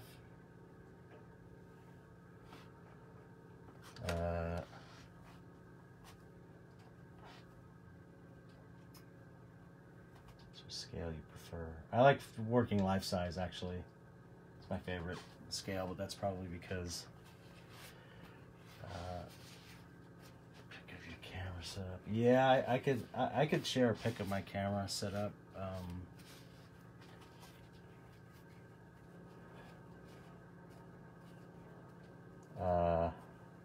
No, it's okay. I'm getting confused here. Trying to answer all these. Let's see. Yeah, pet screen's amazing. It's basically like screen door material, but it's got a plastic coating. it looks like drywall sandpaper, but it's not. It doesn't have that rough texture on it, but I use it for, it's great for getting further refining. It works like a rake, so now I'm kind of further refining my shapes and then getting rid of these big rake marks. And there's also a finer version of pet screen.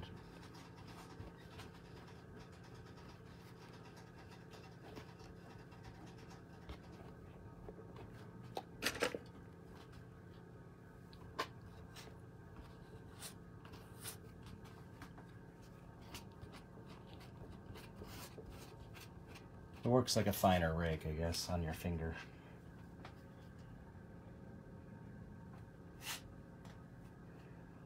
Yeah, I probably Chavant NSP is sort of my go-to. I use that more. I've used that in my film industry career more than any other clay, I think. Before that, it was Roma. I go between Chavant and Monster Clay. Especially for clay pours, I use Monster Clay exclusively for that, and depending on the project, you know, I like that Monster Clay works really well for things like, you know, if I'm putting something in the freezer, when you get Monster Clay really cold, I can put it in the freezer and it's like wax. So I love that.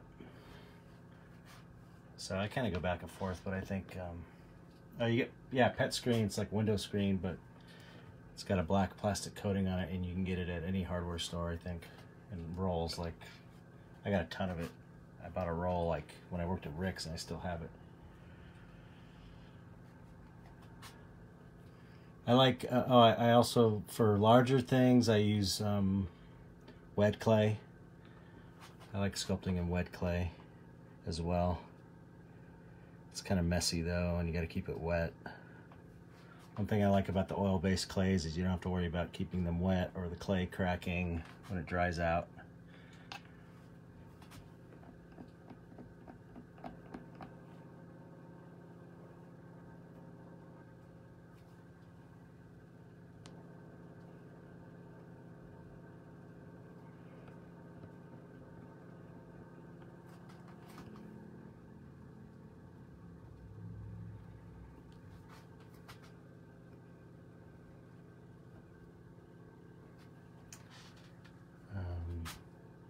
Let me see if I could show you real quick. Kevin Merck asked about my camera setup. Here it is.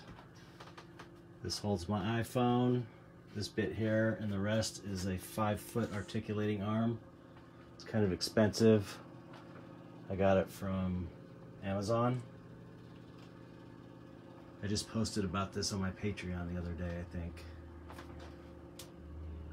It's like 120 bucks, but man, it's the best. I bought all kinds of articulating arms for my phone and iPads, and this one is the best.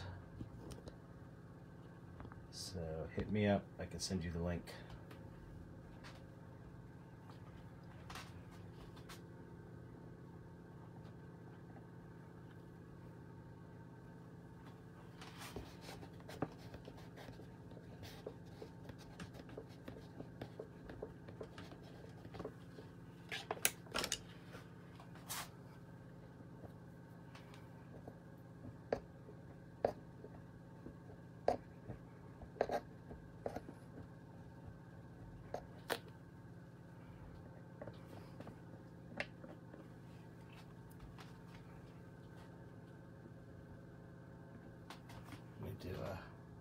No problem.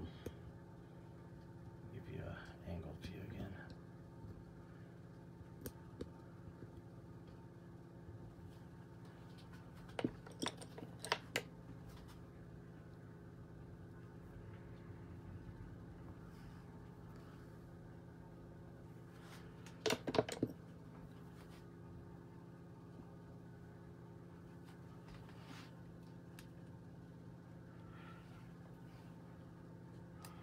Hello, Dennis Keenan.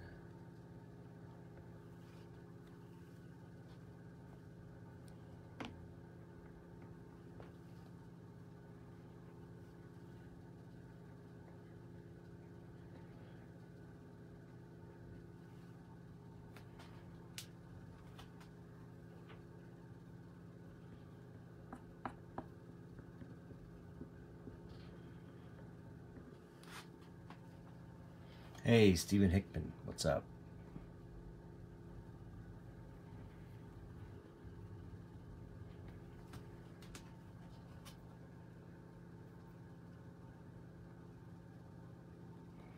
That sounds like a pretty fun job, sculpting for the Halloween industry. I'm glad you like it, Dennis Keenan.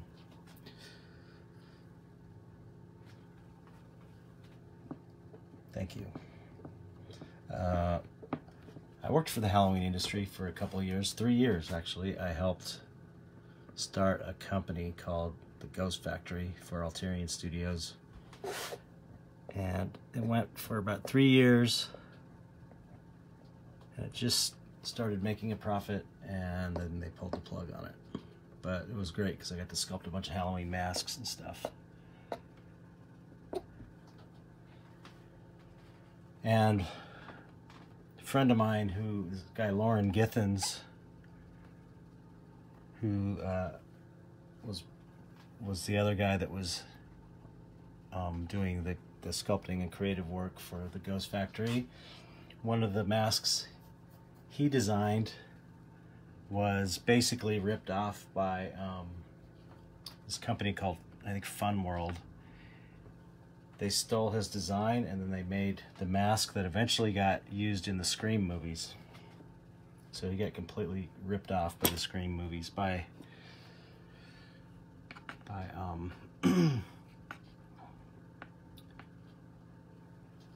Fun World and the Scream movies.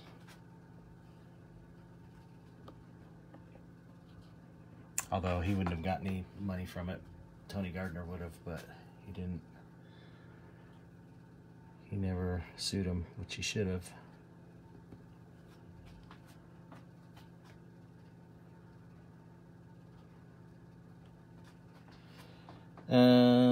You know what, I'm not really thinking about making it necessarily more realistic.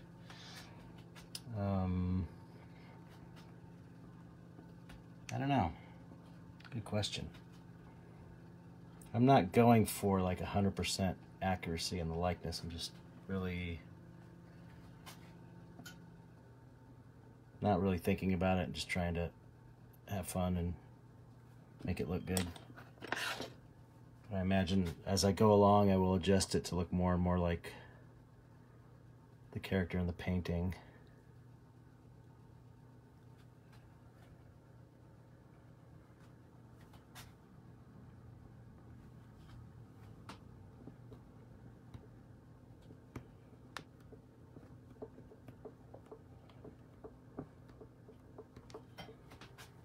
I want to get to a point tonight where I could at least do some texture and detail.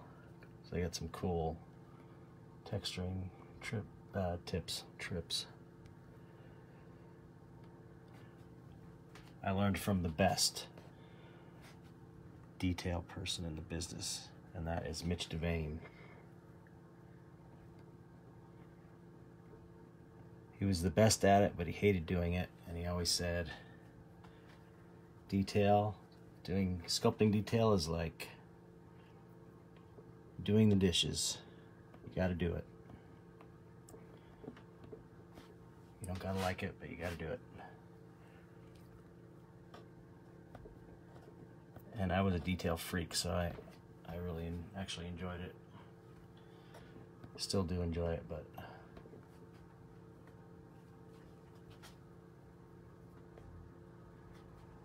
I enjoyed it more when I was getting paid by the hour for it. Especially working at a place like Rick's, because at Rick Baker's, you're expected to do excellent work.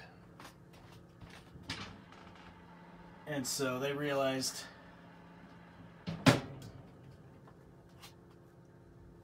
they knew at Rick's that, you know, the quality they demanded was, they gave you the time to do that, so. Oh, thanks, Doug.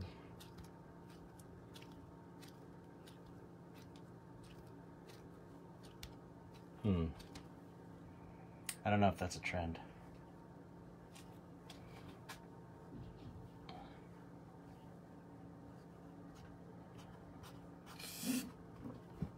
You know what? I'll be right back. I think that's my wife getting ready to go to bed.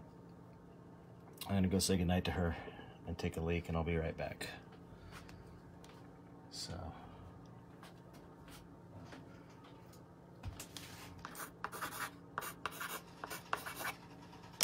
Be right back.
All right, I'm back.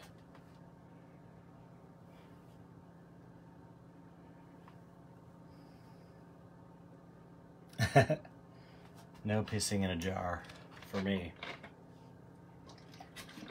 Those days are over for me. Okay. Let's get back to this.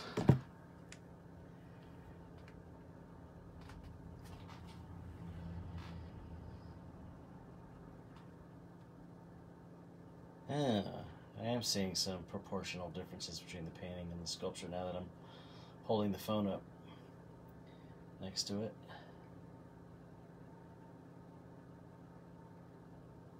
Yes, yes. It's close though. Okay.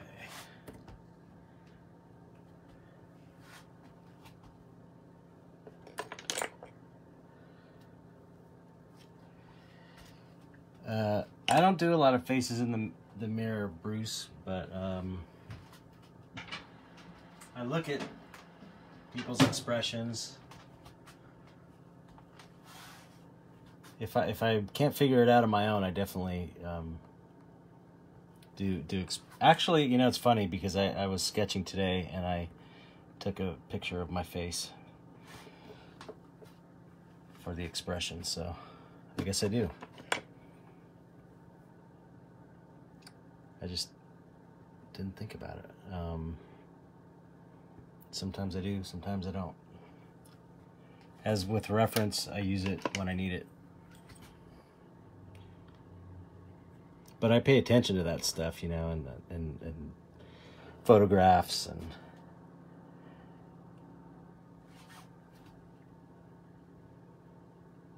paintings by other artists and sculptors and stuff.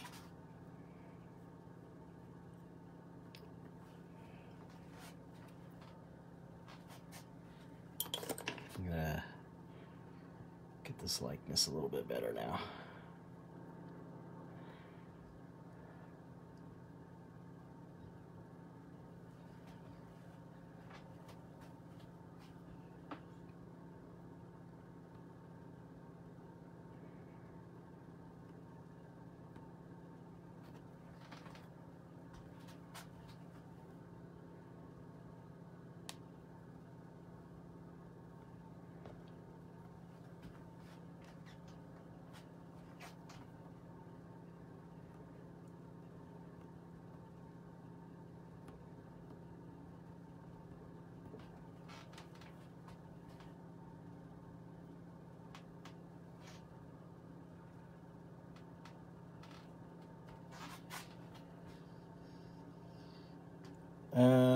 I'm assuming you're talking about the paintings, Arnold. Sometimes I do, but not lately. I don't use a lot of reference, but you know, I do it when I need it, if I'm going for a specific lighting effect. But I'm kind of lazy when it comes to that, and I always try and figure it out on my own, just really out of laziness. But I would, you know, I would, it's kind of a time thing too. I'd love to be able to, I have friends who, painters that set up reference, get actors and models to come and pose for them, and they take photos with lighting. I mean, that would be amazing. But that is an extra step that I can avoid. I used to use alcohol. I use alcohol once in a while to smooth this out, but it doesn't work that well. I use it. I use it. I don't always use it. I can usually get there without solvent.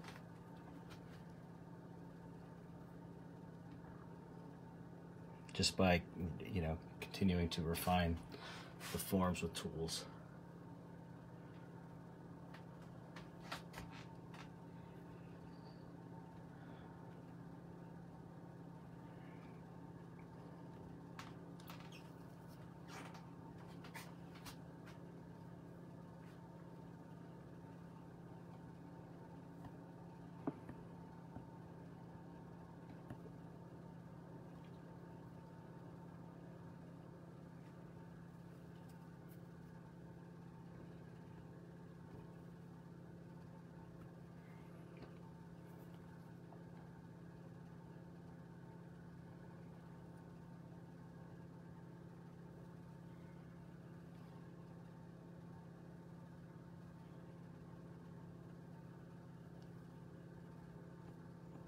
I'm gonna pull up a chair and sit down. I've been standing this whole time.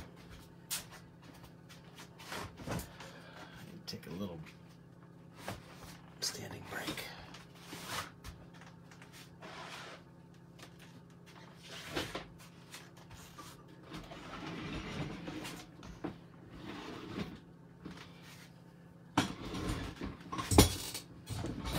Feels better.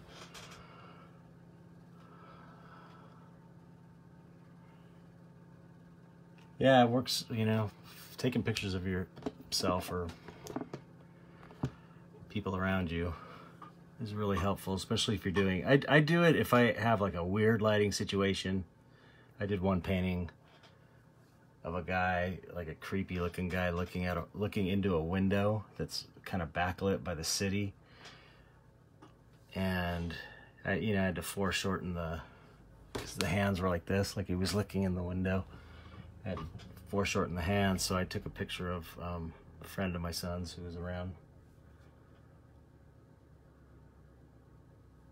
I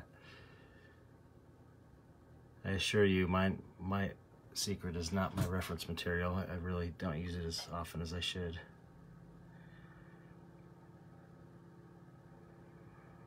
I've often said that what I would prefer to do, and what I will do when I am not when I don't have to hustle so much to earn my money, and I have the time to do things properly, what I would like to do would be to,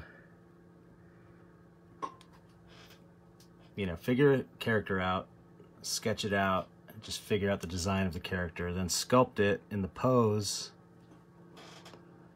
that it will be in the painting, and then photograph that, as well as with the lighting I want to use, as well as, you know, set it up as a reference to paint from. I think that could kind of add another dimension to the stuff I'm doing. It's just a time thing. But if I get enough people on Patreon, I will be able to do that eventually. Hint, hint.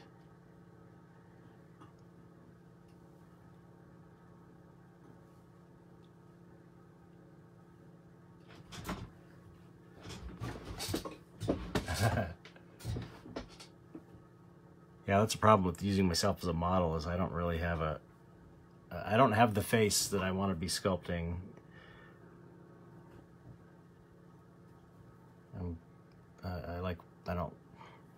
My guys are a little more like, well, that's not true. Some of them are kind of fat.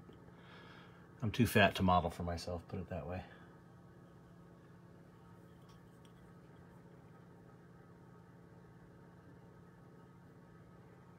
So yeah, do the sculpture, design the painting.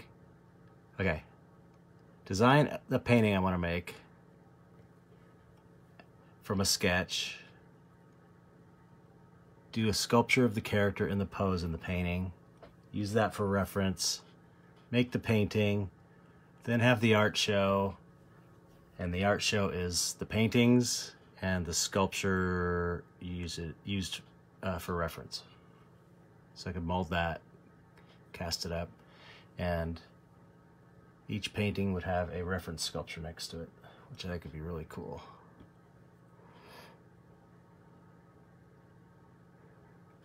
Crazy-eyed chubby witches.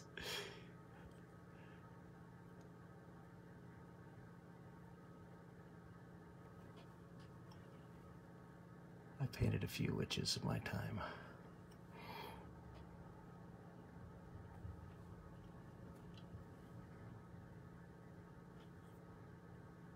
So when I get to this level, I'm just sort of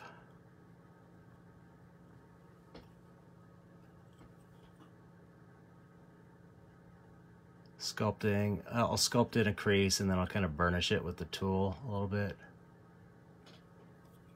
And take this round end, burnish it a little bit. You know, I'll do that. I'll go back with the pet screen, possibly, or maybe some of this Scott foam. I like to use this Scott foam, so you can get it. It's like air conditioner, filter stuff. Oh, yeah, I'll tell you, Bruce. But I'll go in and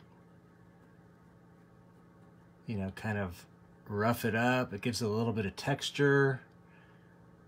Gets rid of a lot of the other marks I made while burnishing with the tool. Then I'll go back and lightly refine it even more, and then add finer detail. So that's how I end up doing it, usually without solvent. I might sometimes go back with alcohol to smooth that out. But it's like this kind of layering and layering of textures.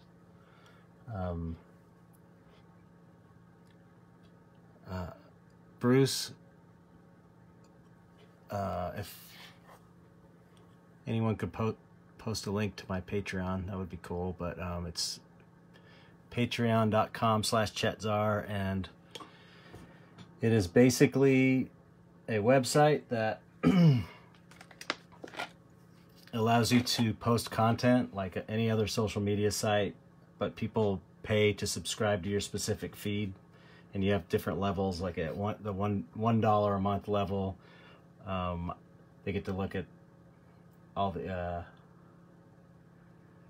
I'll post just, you know, still images of what I'm working on throughout the day.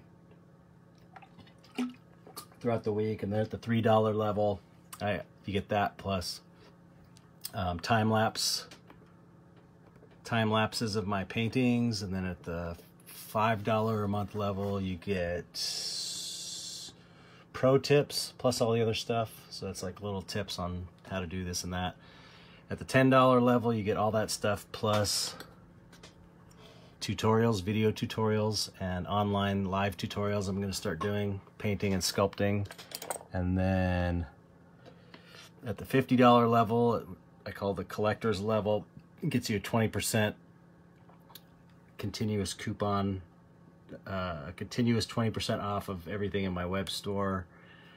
It gives you the first opportunity to buy things that I'm going to put for sale on my web store, and plus all the other stuff. And then at the $100 level, thanks Jared and Julia, at the $100 level, I do these everything plus one-on-one Skype mentorships where I go on once a month with the patron and I help them with their artwork and tell them where I think they need work, or answer any questions they have, or just talk about whatever, you know. But I'm like mentoring them one-on-one for like an hour or more. And I've seen amazing progress from it. It's really cool to watch, because I can, someone will show me a painting they're working on, and I just make a few little suggestions maybe if they're not seeing something, and it's so cool to see a painting just like be so close, and then you make a few suggestions, and then boom, it's like really improves. So it's been, aside from the financial reward of it, it's been actually really personally rewarding to see people progressing in that way. It's really, I didn't realize that I've told this to, I think, to every patron on that level, that I didn't realize it was going to be so rewarding for me to see people making progress like that. Thanks, Jared. But the thing about Patreon is some people they have Patreons to where they just say, pay whatever you want every month and you get everything, which is kind of cool too, and so some people pay $1, some people will pay $10. You make up your own reward tiers. You can have physical rewards if you want. Like a lot of people do prints. That's what I'm going to start doing, is offering a free print every month, and you can do all kinds of stuff with it. So does that answer your questions, Bruce D. Mitchell?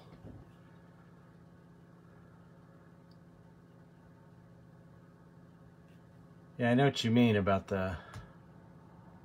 that's how, I've working around the artists at Rick Baker's, I always felt that way too. Like there's all of a sudden a sculpture goes boom and it looks good, and it's like, wait a minute, how did they do that?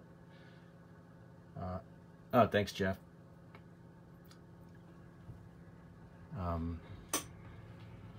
So I don't know. I think the answer is you got to do it. You got to watch, and you got to do it yourself, and do it over and over and over and over and over and over and over, and practice. And as you practice, you start figuring out what they were doing, and you go, oh, and it finally clicks. It's a practice thing, just like anything. I don't come around the East Coast too often, but I got a lot of people asking, so I should. But I do workshops. I was doing the tattoo convention circuit for a while, and I would have a booth at a tattoo show in different parts of the country, and I would also do oil painting tutorials. I actually did a sculpting tutorial a couple times. I did, I forgot about that. A couple of years ago at Nico Hurtado's shop, I did a sculpting class, like a 2-day sculpting and tattooing class. Nico did tattooing and I did sculpting, and that was great. Yep. We do support each other.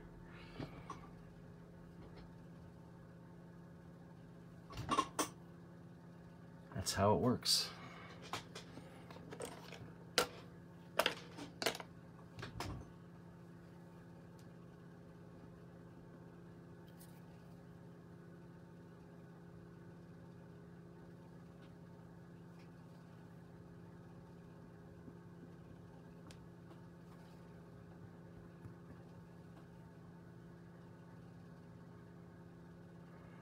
Yeah, I don't think it's something, I don't think it's something you can get until you do it yourself.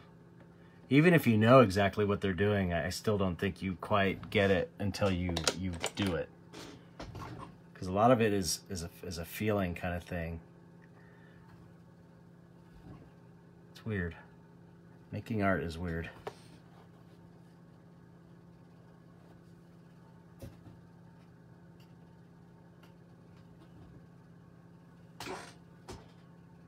But it's like anything, the more time you put into it, the better you'll get.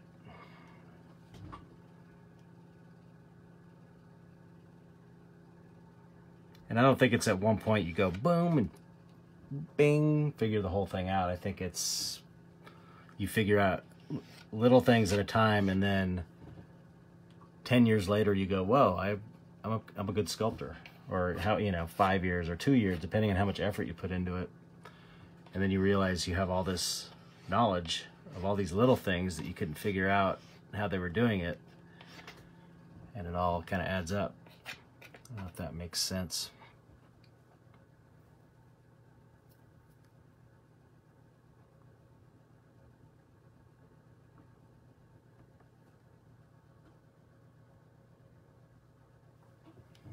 I did a really simple hack job on the board.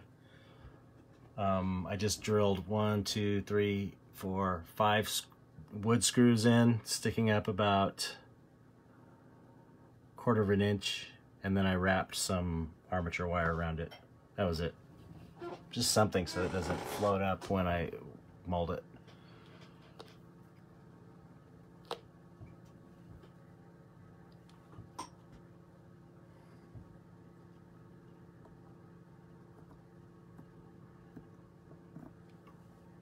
Yeah, I mean, I think you definitely gain something from watching people do it, for sure.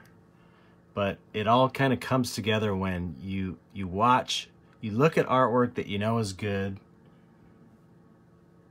and that gets stored in your mind, training your eyes to what looks good. Because, a lot of people, they're not sure what looks good even, because they don't have their eye trained. And so, you spend time training your eye and developing, your sense of what is good and what isn't good. And then you watch other people do it. And then you practice yourself. And then when you do it, when you do the thing that you saw them do, you do it, and then it all kind of makes sense.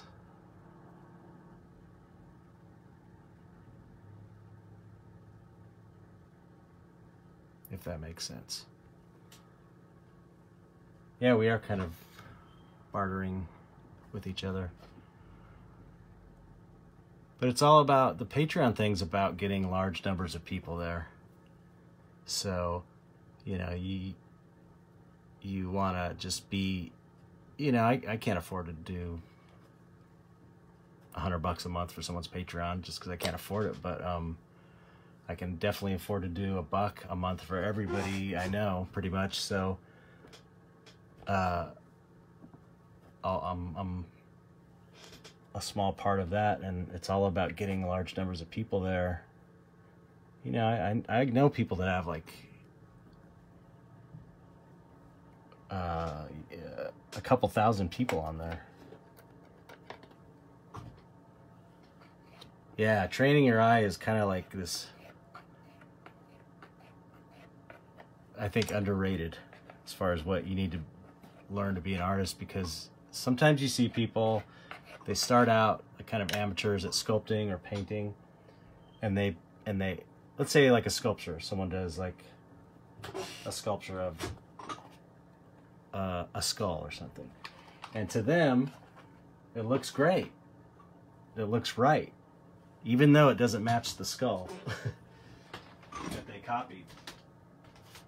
But if your eye is trained, you can tell, hey, that doesn't look right. But their eye hasn't been trained to know what is wrong. So it's weird. It's very weird, because sometimes you see something and you go, I mean, I noticed this on especially younger artists, newer artists. You're like, yeah, crazy how much your eye and taste changes over time. And I'll look at a piece and I'll be like, how could you say that that is finished? Because to me, it's like glaringly, it looks horrible. And then you realize that how they're seeing it is different than how you're seeing it, because they don't have the reference point, because they never, whatever reason, they never paid attention to why things look good and what good is. That's a problem we had with working in the film business. Hey, Julio. Yeah, that's another issue. You have the vision, but you can't express it. That's a separate kind of problem, or problem to be solved. And that is by practice. But that was a problem in the film business, is that you had people in production critiquing your work and your sculpture, and they're like the production manager that just doesn't have an artistic eye at all. They're good because they can bring things in under budget, but they get a say, and so they don't even know what looks good. And then that's one of the things that drove me nuts, is that, okay, so I'm being art directed by someone who doesn't even know what the baseline of good is. And that used to drive me nuts.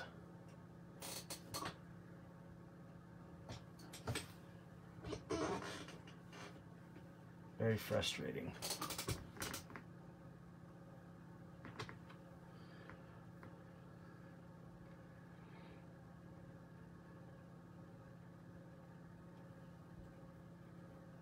Okay, I'm gonna restart this iPad because comments are not showing.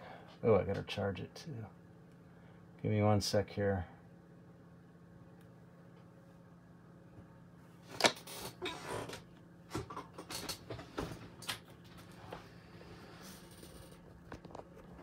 Yeah, it is miserable, especially when you care about a project.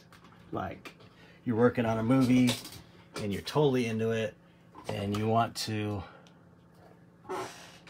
be part, you want to help make the film good, because you care about what you're doing and you care about the project. And then you got someone coming in and making you, insisting that you make your design not good. You have like a cool design, and then someone comes in and makes you make it shitty because they don't have a clue. And a lot of times it's people's egos. They just, people that it's their time to get to say, they're not artists, and it's their time. They finally get a moment where they can,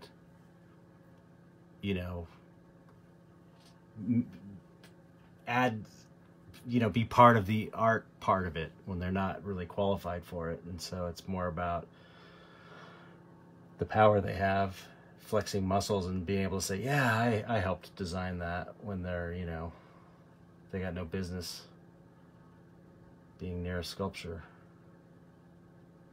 Oh, weird, my screen. Okay. Oh, okay. I think I could see comments again on my iPad.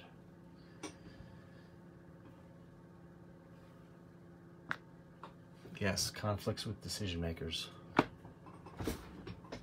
I mean, I enjoyed collaborating with people that knew what they were doing. You know, that's great. Like someone like Guillermo, that was great working with him. Yeah. Yeah, Bruce knows what I'm talking about, right? I'm right about that. Right, Bruce? Back me up here. It's the soul-crushing part of the job.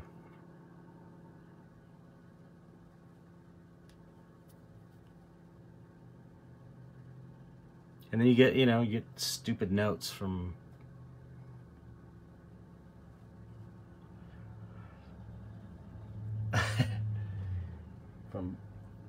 yeah, see, Bruce knows. I remember I was working on I worked on the Fantastic Four movie, and that, you know, I was not into that thing design. I was being told what to do. But it was not the design I wanted to go with. But even then, I remember one of the notes I got was, I got this list of notes from production, and one of them was, make it look appealing to a 9-year-old boy. So, oh, okay. Yeah, Guillermo's great. That's good. Guillermo, yeah, he treats you like a peer, exactly. Guillermo respects the artists who are working for him.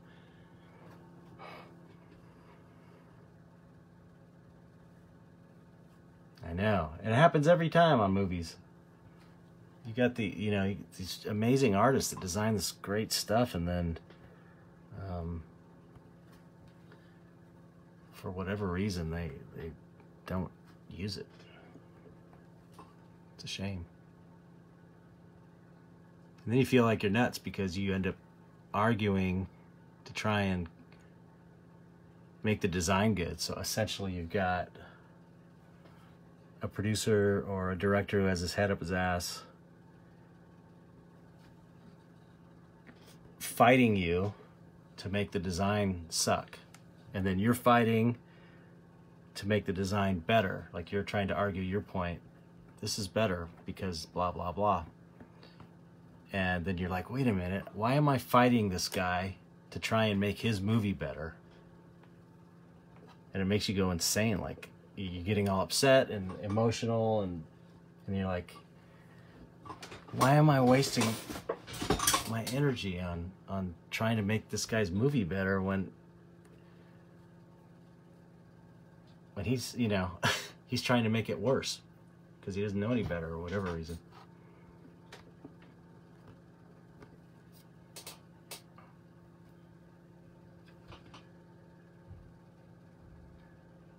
Yeah, he's awesome.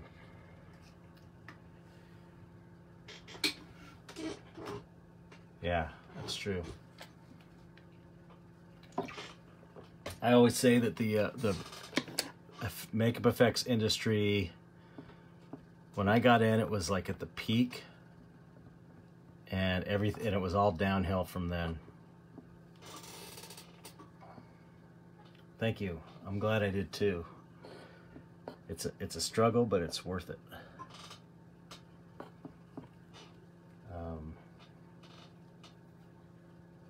Yeah, it's worth it. It's worth it. But when I, working on the Blob in '86 or '87, it was like, man, there was time to do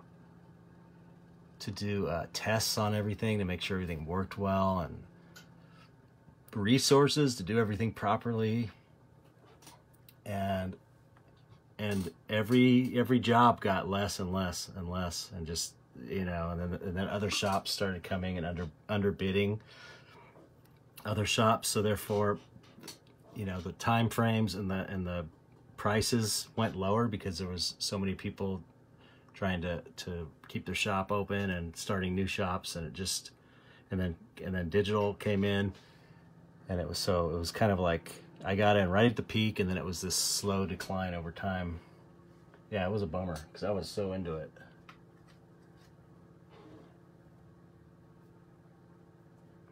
Yeah, that's true. The audience should be more demanding. And a lot of times, you know what? They're right.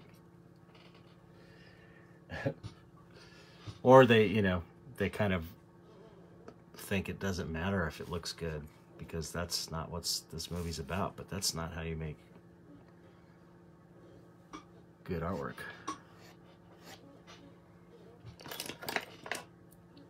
I'm gonna go for more of like a head-on view for a bit. Sorry, but the shaky camera.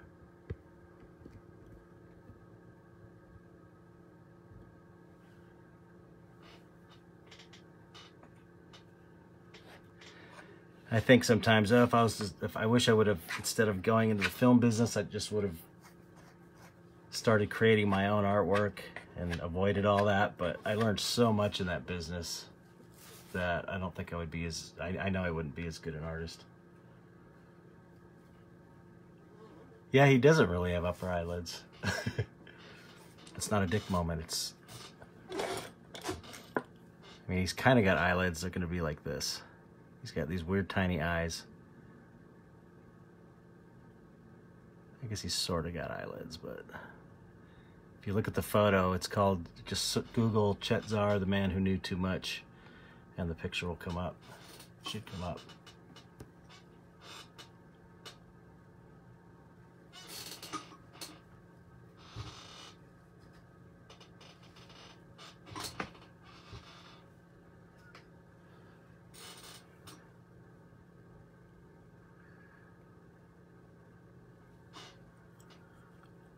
Hey, Josh, thank you.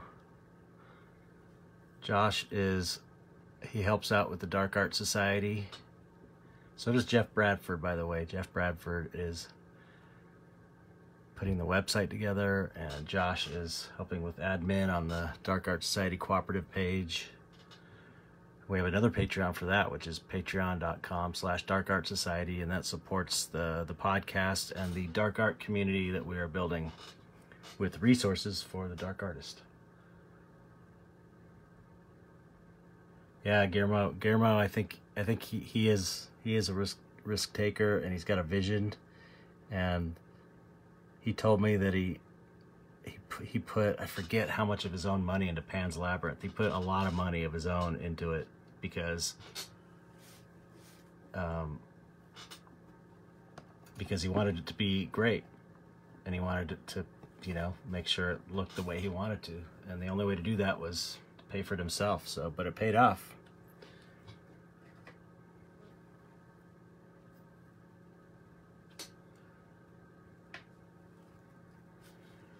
I mean, the film industry, the movie business, film industry, it's a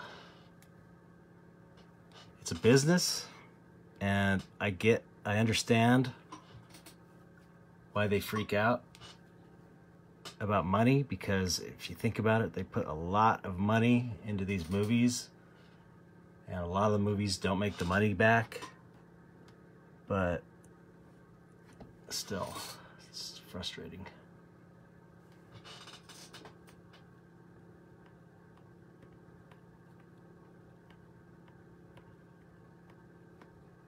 Hey, thanks, Josh. Appreciate that.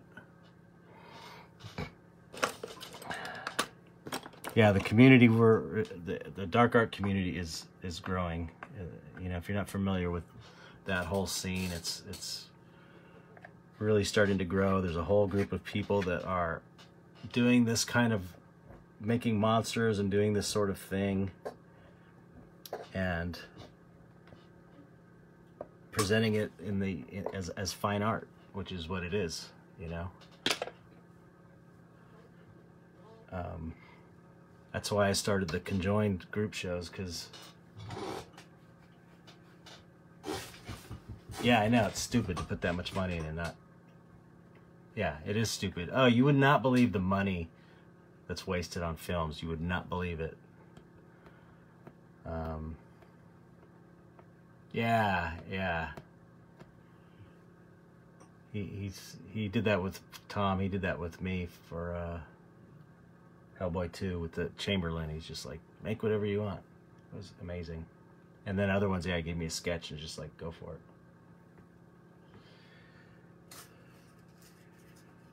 Yeah, anyway, this whole dark art society idea is to try and help get dark art the respect it deserves. And it's really kind of cool to watch it grow like this. Hey, Chad.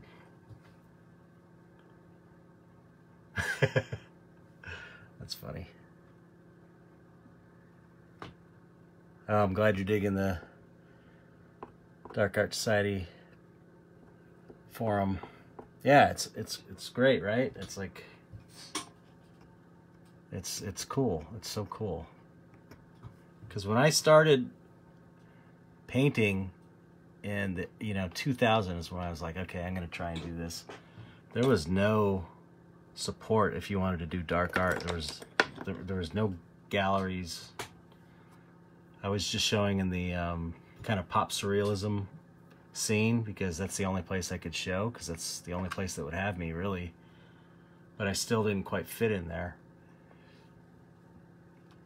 And, it kind of got looked down upon, like, oh, he just does monsters. It's just corny. It's not serious art, but it's just as serious as any art. Why would a bowl of fruit be more respectable than a monster if it's done well? You all know this, though. Preaching to the choir. Chad, Harry, and you guys should give him a pat on the back, because Chad is the reason I didn't fruit monsters. Chad is the reason I didn't when I got laid off the last time.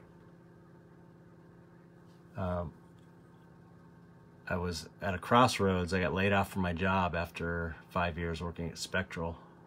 I got laid off, and it was like, hey, by the way, Friday you're laid off, out of nowhere. And I was thinking, okay, do I need to go look for another job in effects, or should I branch out, or should I really take the fine art thing all the way and try and do it full time? And I wasn't sure. I was too scared to quit the effects business on my own, but I had still been building this career for like 7 years or something while I was working in effects. And so I got laid off,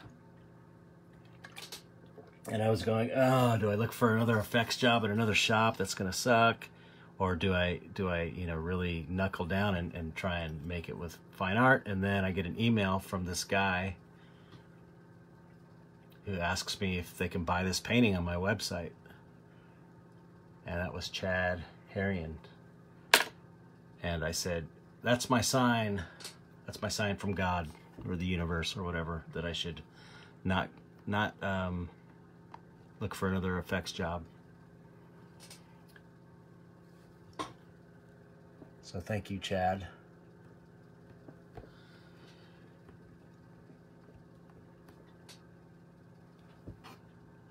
And he's continued to collect my work.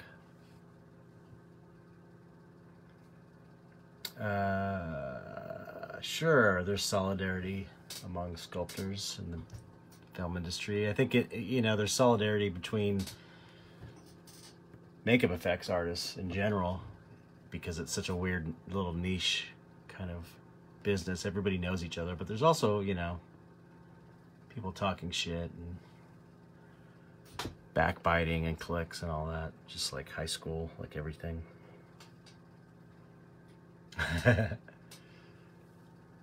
Yeah, that was amazing. It was so weird, because I was just like thinking what I should do, and then boom, this email comes in. Yes, and Chad still continues to support me and buy my work, so you are greatly appreciated. Yeah, there's always going to be assholes that are using others to get ahead in the business, but it's not the majority, I don't think. I love Mobius. That's a compliment.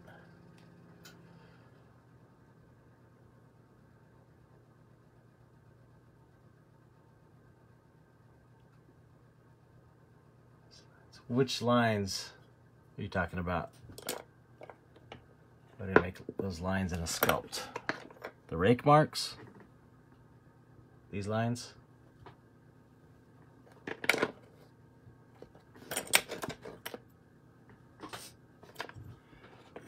Is that what you're talking about?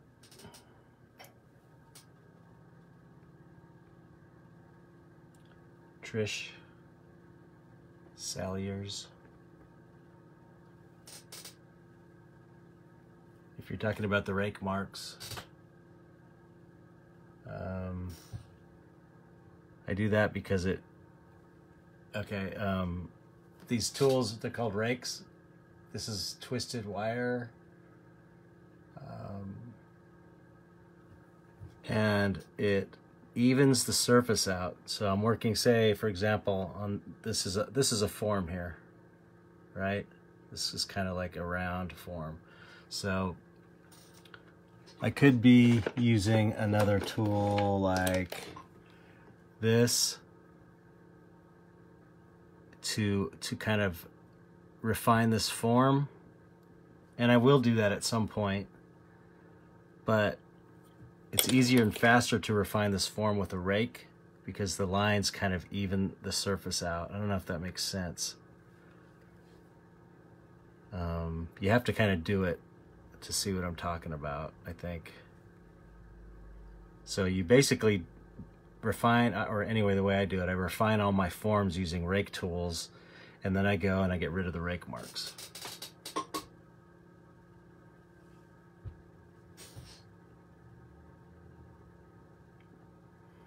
Yeah, when I did my test, you guys are talking about working while you watch.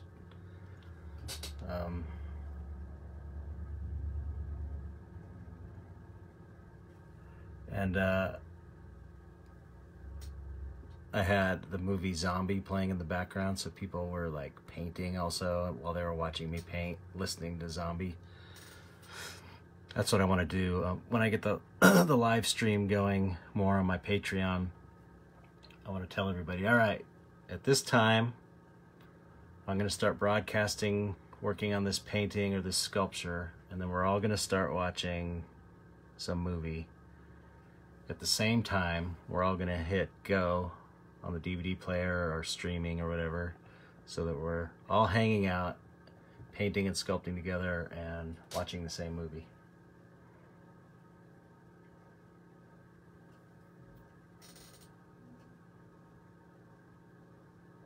Yeah, that's true, it does help catch the light. I never even thought of that, really.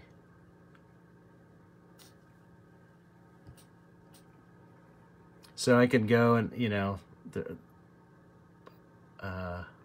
refine with this rake tool, keep refining until I get the form looking nice and even, but it's got all these little rake marks on it. So then I might go in with like this pet screen, this fine pet screen, and I'll go and sort of smooth out the rake marks gently without squishing the form. Then I might go in with some Scott foam.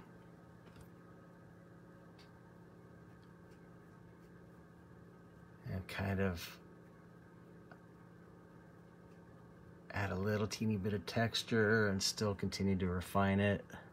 It's like you're building layers and layers and layers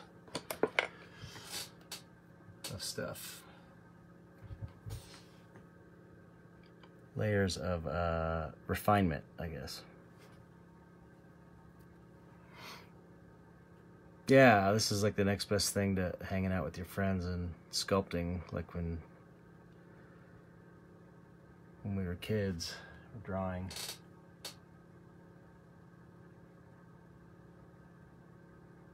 Right on, Josh. I'll be doing more of these in the Patreon for sure. I'm gonna basically live stream whenever I paint, which is just about every day. So thanks for dropping by, and thanks for all your help with the Dark Art Society too. I appreciate it, and good luck at work.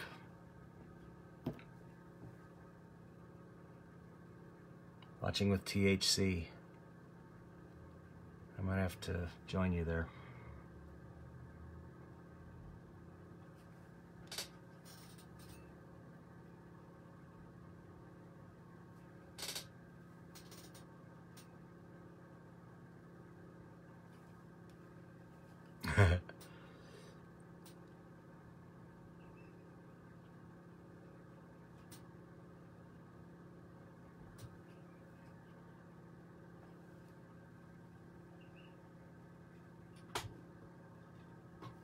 Right on, Kevin.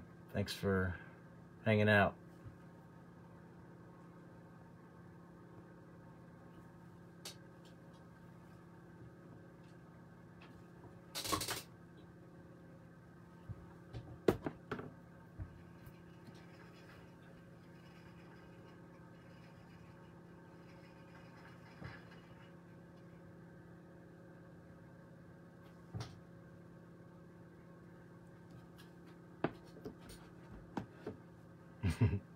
Yeah, you can always watch it tomorrow, Julia.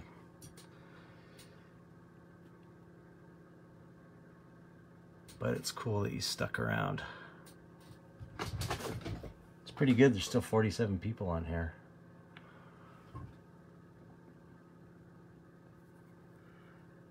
It's still pretty early for me. I'm on the West Coast, so.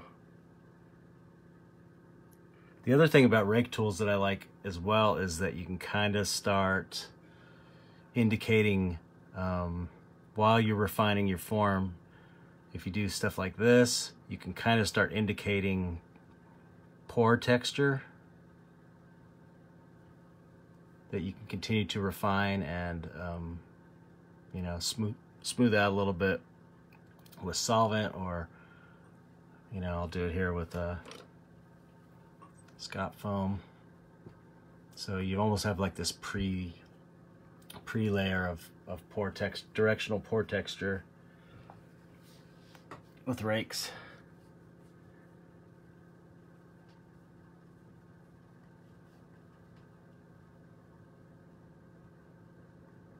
Exactly, Arnold. Arnold said it better than I did. Yeah, because I mean, if you're refining a form with a smooth loop tool and you've got an uneven surface, it's going to glide over it and not even out the unevenness of the surface. Whereas if you take a rake tool, it's going to kind of even it out. Hey, Mike Stanley, what's up? Mike Stanley, my childhood friend from one of the, God, I don't know, I think, yeah, probably we used to go to preschool together. I think we played together when we were babies, maybe even.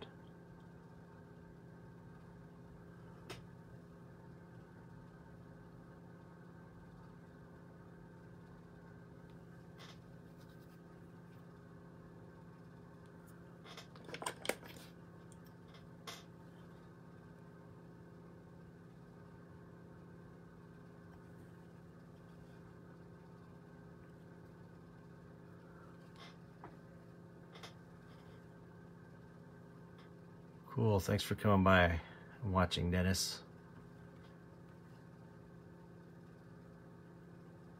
That's pretty cool. Thursday afternoon.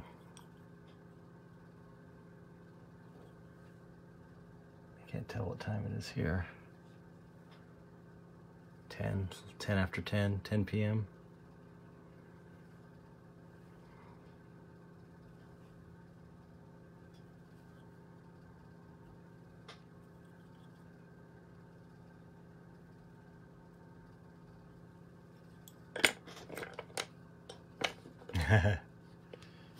Hey Chris, what's up? Chris Haas is an amazing artist. He has really badass sculptures.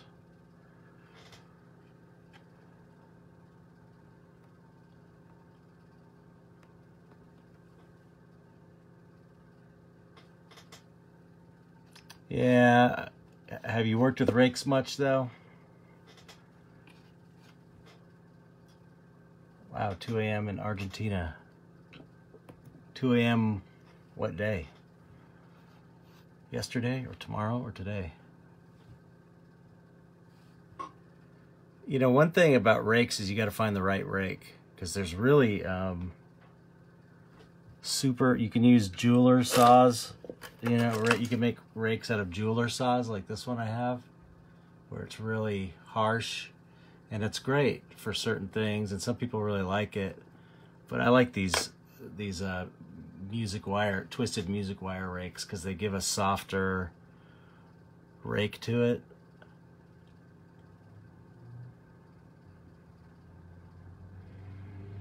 I'm all about the rake. Good night, Julia. Thanks for watching.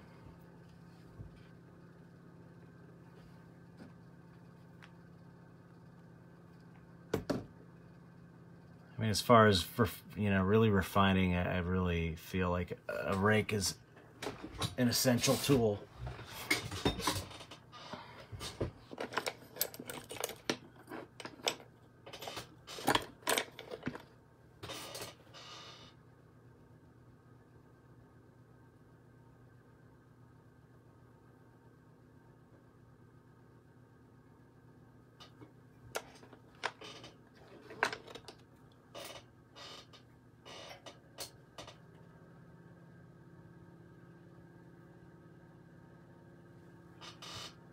Yeah, absolutely. That's, I didn't use rakes as much until I started working at Rick's, actually, and I did have that kind of eureka moment.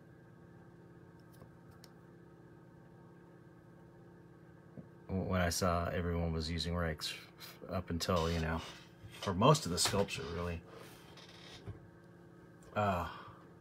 Coffee sounds good, but if I have coffee now, I already had a caffeinated water, and I'm already kind of like buzzing from that. Yeah, the raking, you can leave it as especially if you're doing kind of a fine art sculpture, you can leave the rakes in, and it has a kind of a cool cross hatch texture. But for stuff like this, I usually get rid of the rake marks. Stuff that's supposed to look realistic, I'll get rid of those rake marks by using finer rakes or pet screen or sponges or whatever.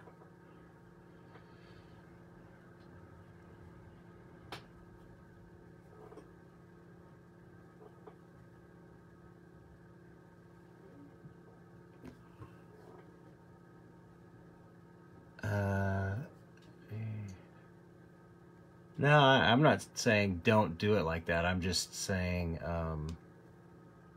whatever works for you, for sure. But I've done it both ways, and so I think that, I don't think you can get a smoother surface without raking, personally. Depending on the clay, I suppose. I mean, you could use, if you're using really soft clay, you can use a kidney like this without the serrated edges, like a smooth kidney. You can kind of go like that to get a smooth surface. But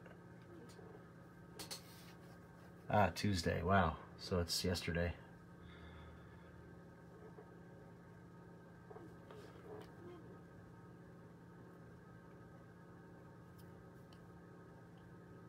Getting the right rake is important, though, because there's a lot of rakes that suck.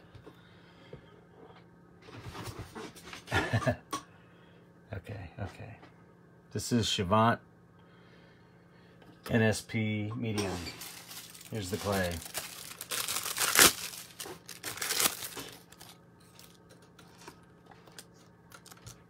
That's the clay.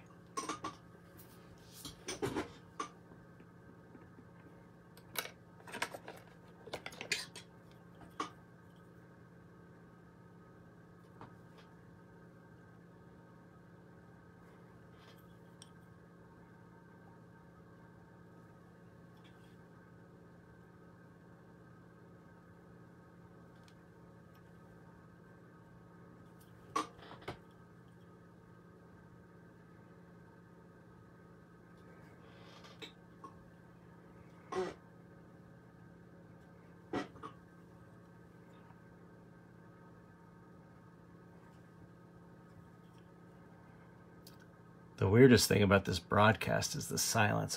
I almost never work in complete silence. I usually have a movie going or something to listen to, podcast or whatever, whatnot.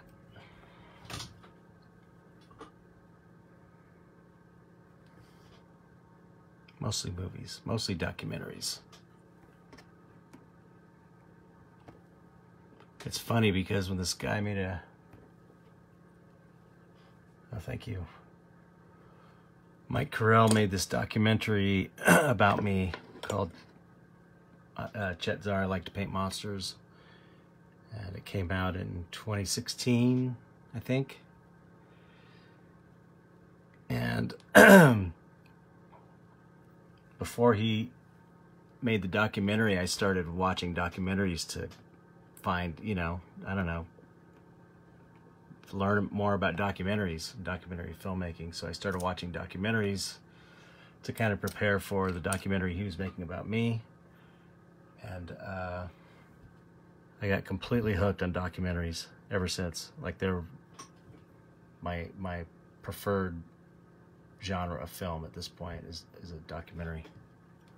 I've seen every documentary practically. But I never used to really like them that much until I started watching them and got hooked.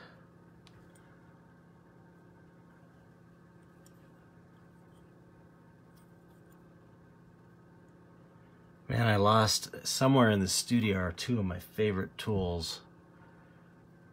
Actually, three. They gotta be somewhere around, but it really sucks. I can make them again, but they were perfect.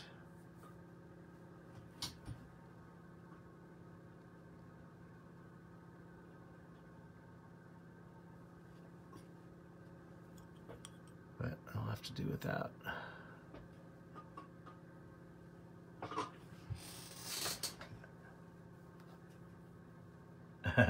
Cool.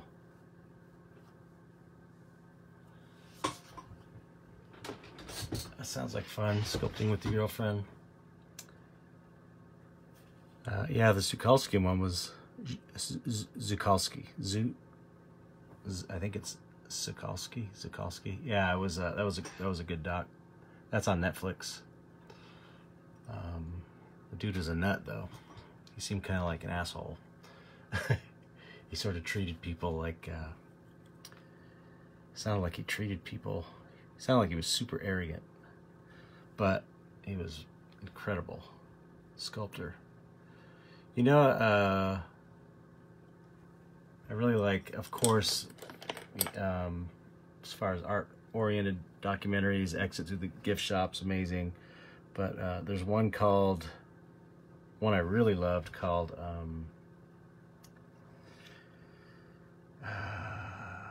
what's it called? It's one about the artist Wayne White. Beauty is Embarrassing. That's a great art documentary. It's really, really good.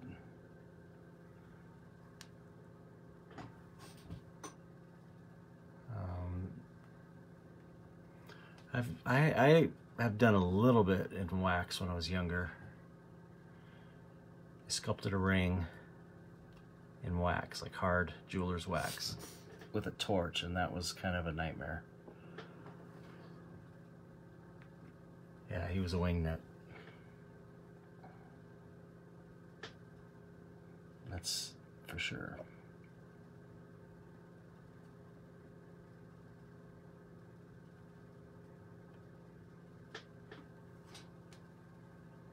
Yeah, isn't it?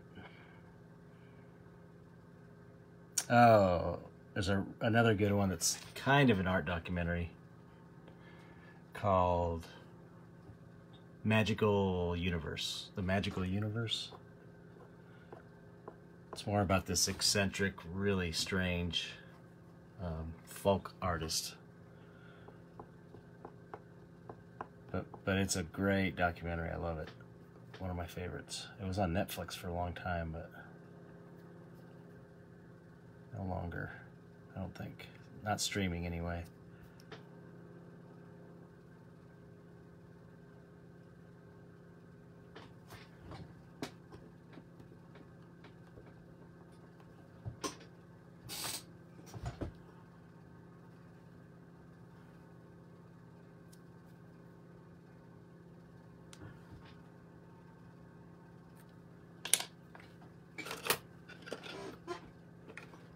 I'm gonna go in now with this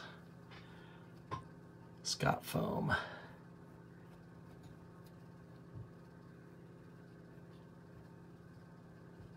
And refine.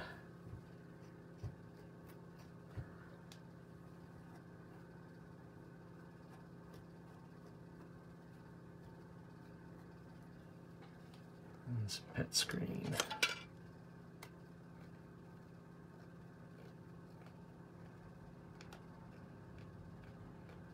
Oh no, I haven't seen Scrap. Where can you see Scrap? Oh, no way. Magical Universe is on there? It's great. Actually, I like that movie, Magical Universe, so much that when we were doing our documentary, I saw Magical Universe, and I went and found they had a Facebook page, and I contacted the guy who ran it, hoping it was the director, and it was. And he helped us get our, he pointed us in the right direction for getting our distribution deal.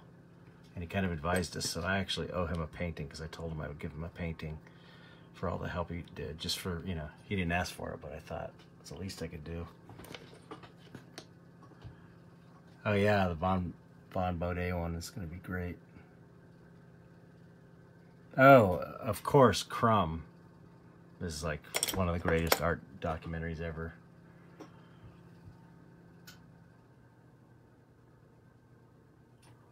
That's a classic. But I like, you know, I like documentaries about weird people. And his family was kind of nuts.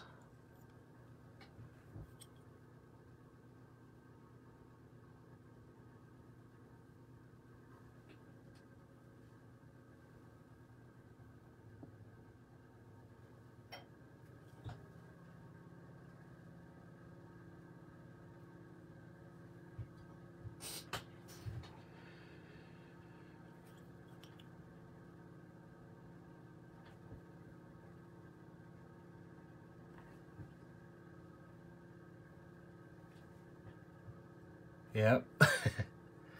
R. Crumb. You ever seen the documentary Crumb about him? It's pretty amazing.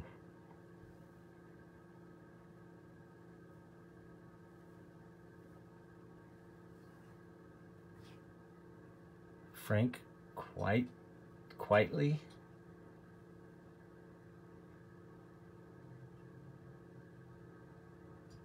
I don't know, Frank Quitely.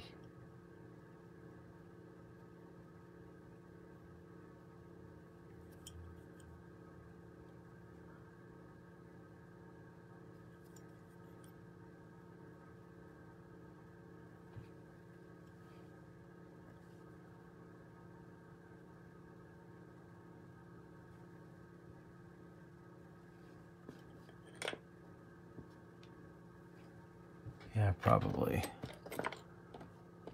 7. I started at 7, it's like 10, so.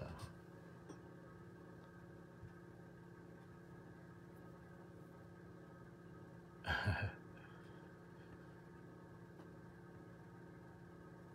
got my caffeine water still, got a little bit left. Better than energy drinks.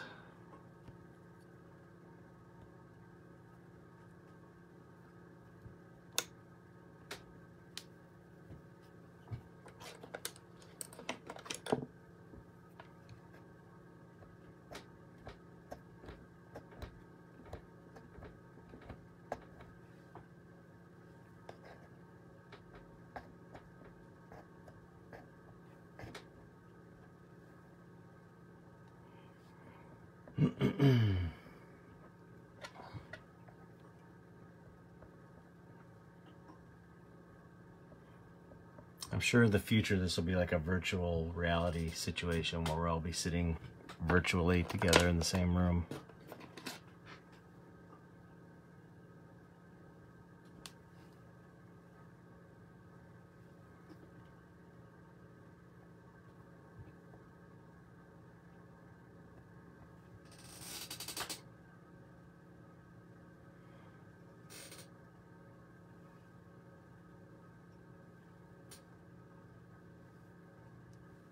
Oh, cool.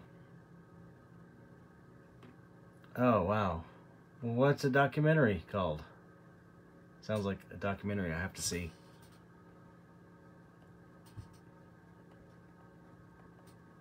I'm all into that chaos magic and stuff.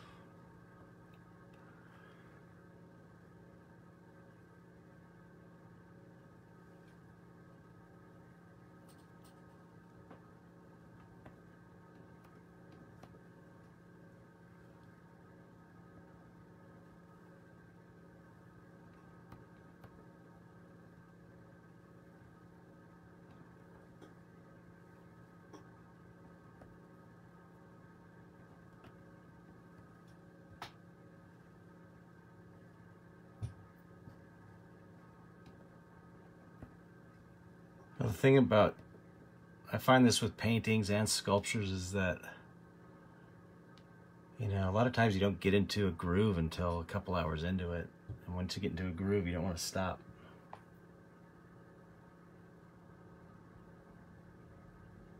Yeah, in a few years it's going to be,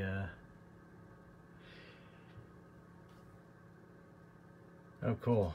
Yeah, no, I know a lot about Grant Morrison. I didn't realize there was a documentary. That's cool, thank you. Yeah, you know, with all the extra footage Mike shot from the from the I Like to Paint Monsters documentary, Chris, I was thinking that we should do a Dark Art Society documentary, because he went to a lot of shows and he barely used any footage.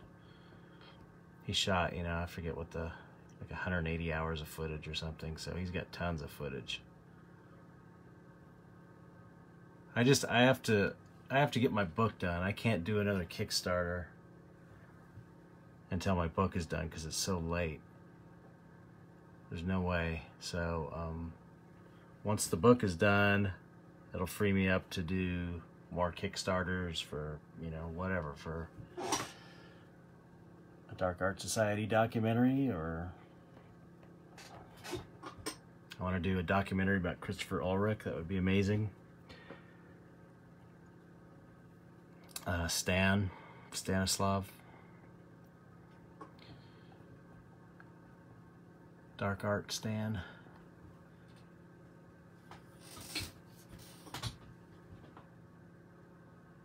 Talking with Gods. What is that? Is that a comic?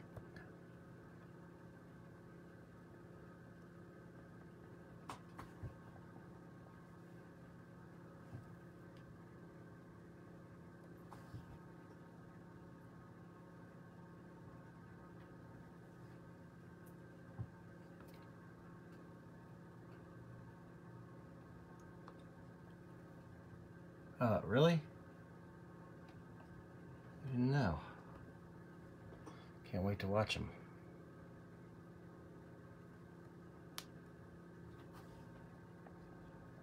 I thought I'd seen them all. The Alan Moore documentary is pretty great too.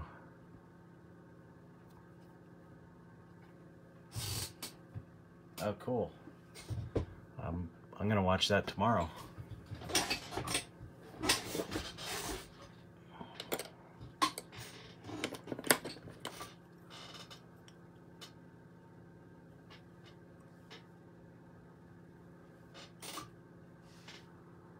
Wow, it's been 3.5 hours so far. What's the record been so far with these? Anybody know the record?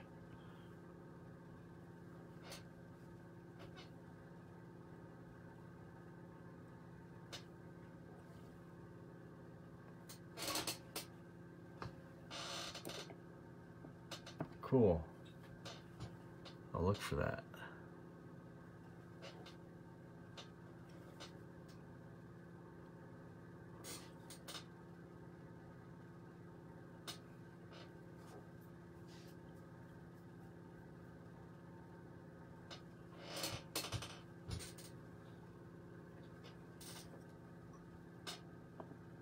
He needs a more pouty lip. You know what? I'm missing some forms here too.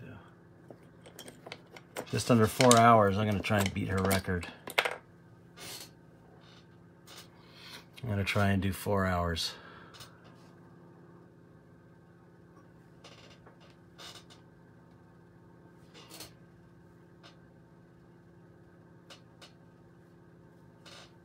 Thank you. Thanks, I appreciate it. Federico.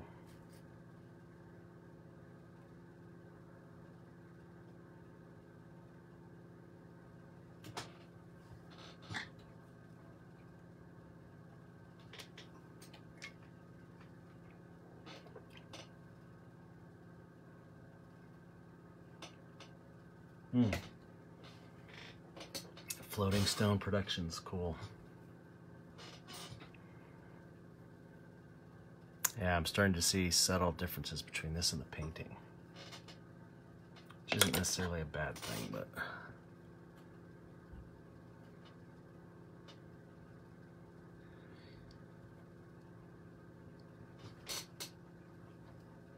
I've thought about it, like how accurate do these need to be? They're all kind of interpretations of the same character, so like sculpture interpretation versus the painting interpretation. It's kind of like different versions of superheroes by artists, you know, they're all kind of different. But I do want to make it look as much like the painting as possible.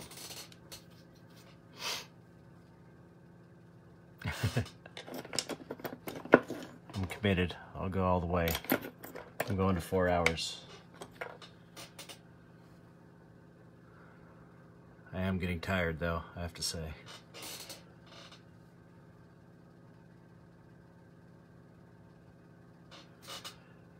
And now, I don't know what I painted the painting and it just kind of, the title came to me and I don't know.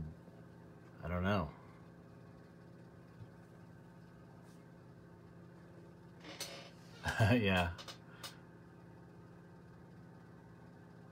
I'm doing a likeness of something that came from completely from my imagination in the first place.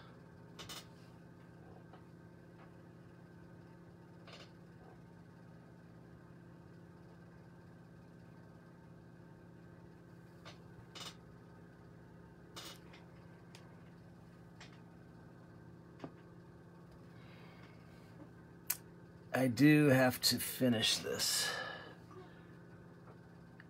so I can get it molded. So I'm not just gonna stop once I stop. I'm gonna finish this thing.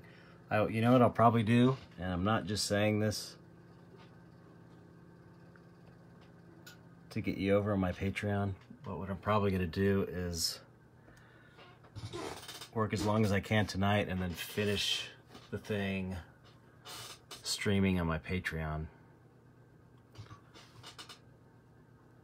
Because I do have to finish it. I gotta get this thing molded probably, what's today, Wednesday? I gotta get this thing molded by the weekend so I can start casting it.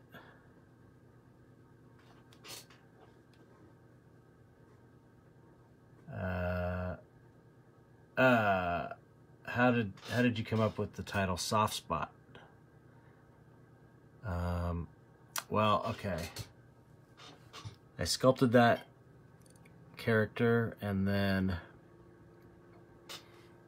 I made like a baby, you know how babies have soft spots in their head? I made like kind of a dent, like a soft spot dent in his head. And so I think that's where the title came from. And also, you know, it seemed to make sense because he's kind of like looking sort of innocent in a way. So I think that's kind of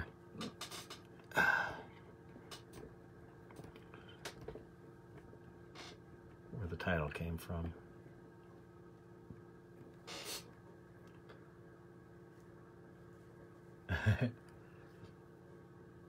Part of the 4-hour club.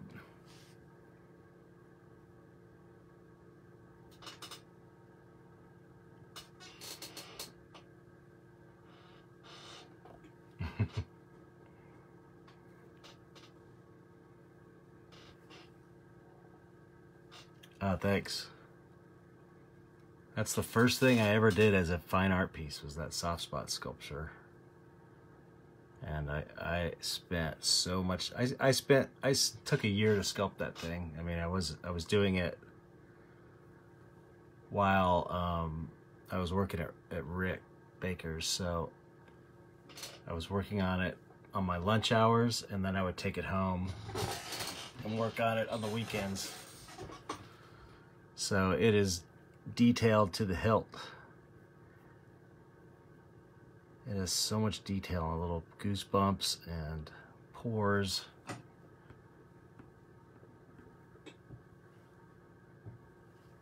Because, you know, I was like, oh, I gotta make it great. It's my first piece. And then I did it, molded it, cast it. And the casting materials at the time were not that easy to work with either. This is like in 2000. So it was still, urethanes and silicones were very finicky when it came to contamination, and you know, I remember I used a BJB water clear urethane, and it was in a tin cure silicone mold, and there was a slightly sticky surface over the whole thing. It was kind of a nightmare. And then, like I said earlier, I finished it, and I was like, there's no way I'm going to be able to make a living doing sculptures like this. I don't know how you managed, Tom. It took me 10 years to sell that thing. I finally sold it to Guillermo.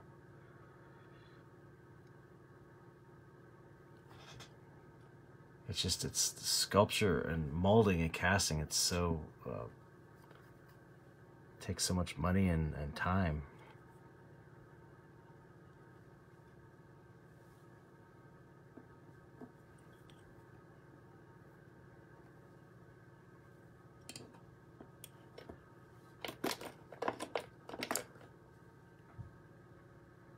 I'm going for it. I'm gonna do it.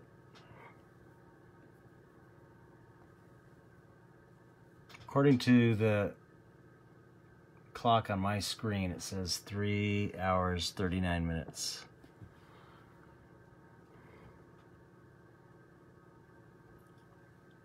But I don't know.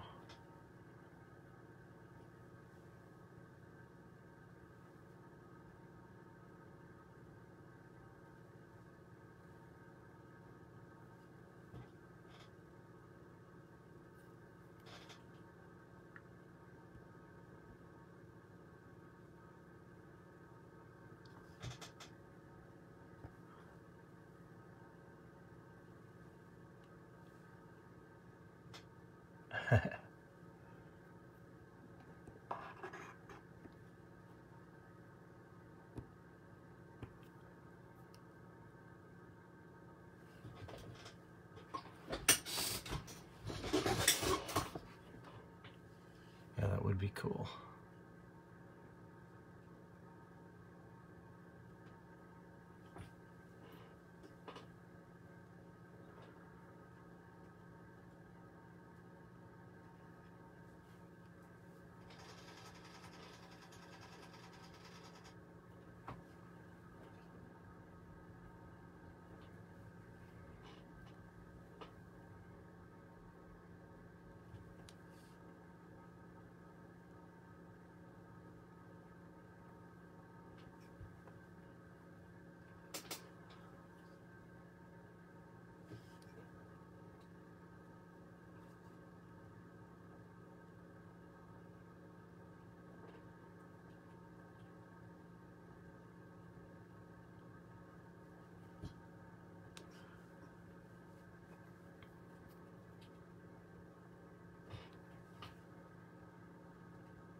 One cool thing about sculpture as a medium, though, is that you can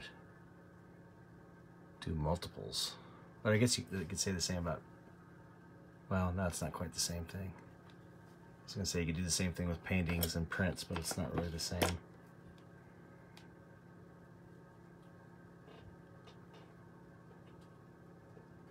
Yeah, that would be cool. I like that idea of exploring characters beyond what you can see in the painting.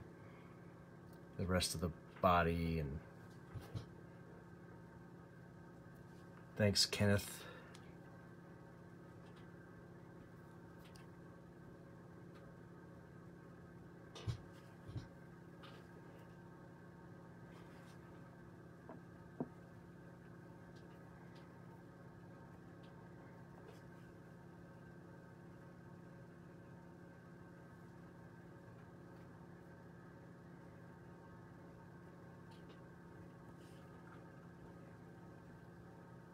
You're welcome, Suzanne.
Yeah, it's not always like that in Hollywood.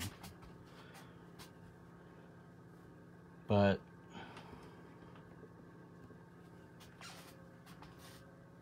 it sure is sometimes.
Dream team. You know, I've been out so long, I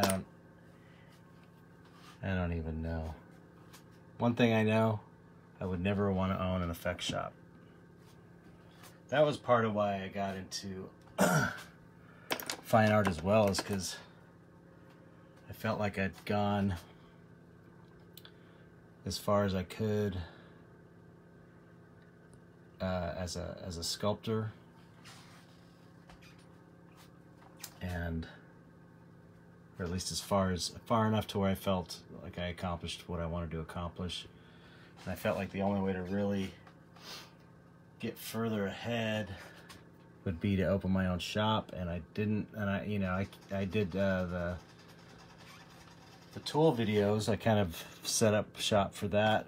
I had my own crew. I was in charge of that, and one thing I knew is I did not want to run an effects shop. That is not fun, because when you own a business, you don't like that. You don't really get to work on any of the cool stuff. You just have to deal with all the hassles. Artists I look up to.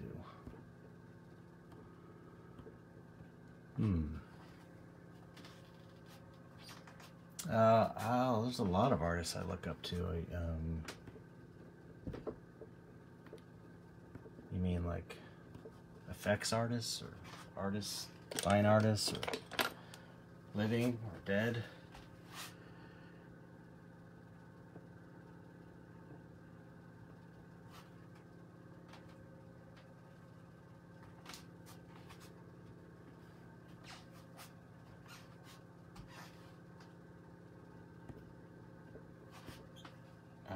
I'm a big Frazetta fan, big Beksinski fan.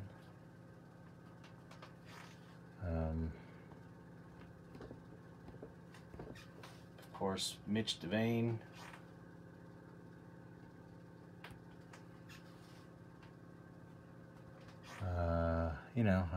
There's kind of too many to mention. Brahm, I'm a big Brahm fan.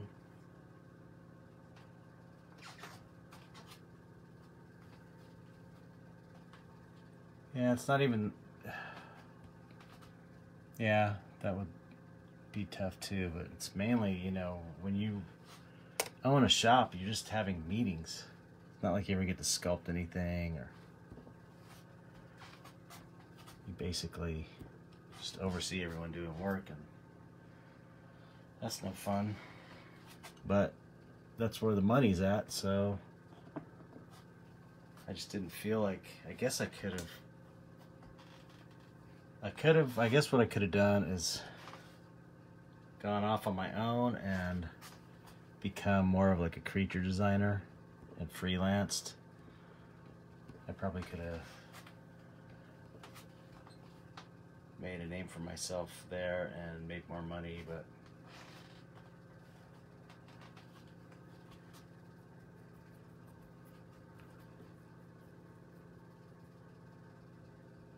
which I did do, actually, because I did do some creature design stuff for some films after I left the business. That's sort of the top of the heap in effects, is the designer, the creature designer. I think pay-wise and prestige-wise.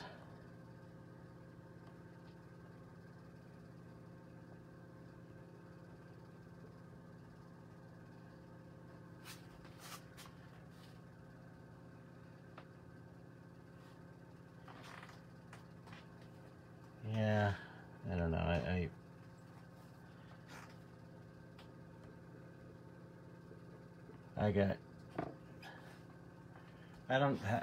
The responsibility thing wouldn't be huge in my mind. I raised a family, I got kids.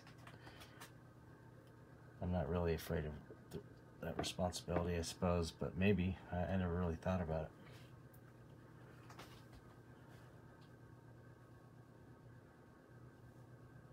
Yeah, it would be hard firing people, definitely. I had to fire someone from one of the Tool videos, and that sucked, but he deserved it, and he knew he deserved it. He couldn't argue.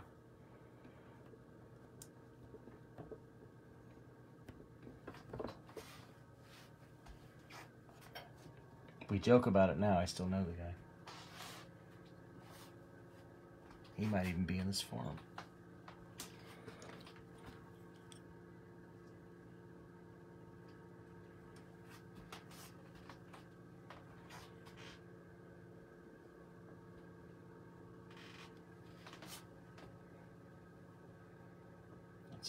Better.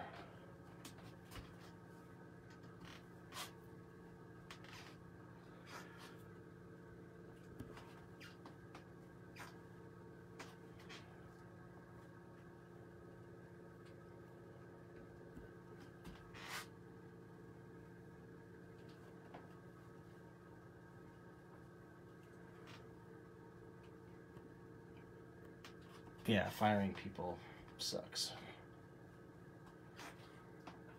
That's what I mean. If you have a shop it's not like, oh, I have a shop now, I get to do all, you know, work on all these great effects. It's like, I have a shop now, and I'm responsible for everything getting done and everyone getting paid, and the producers crawling up my ass and bugging me and going to the production meetings and blah blah blah blah blah. Just like I would not like to run a gallery. It's the same situation. Sounds like it would be fun to own your own gallery, but I've worked with, I've curated a bunch of shows now with Copro Gallery, and I see how hard they got it, and there's no way I am willing to do that.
Oh, still 29 people on here. We're at 3 hours, 53 minutes, coming up on the record. 4-hour mark.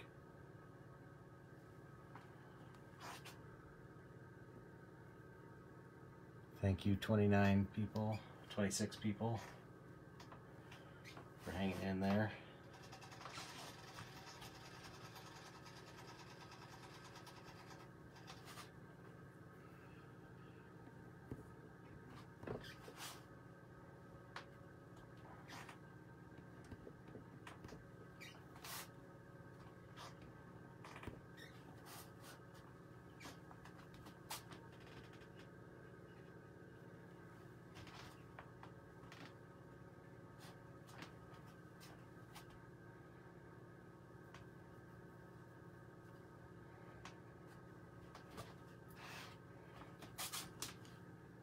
Yeah, but still, even if someone's being an asshole, it doesn't, still, it's not easy. It's still uncomfortable to fire them. And it might be for, you know, budgetary reasons, or they cut the budget, or who knows what.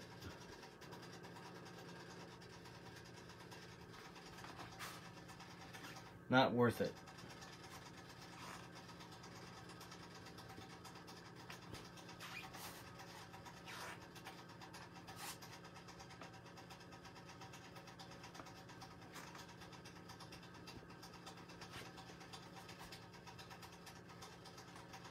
I think the likeness is finally really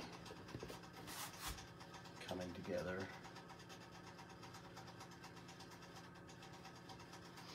Enough to my satisfaction, I think.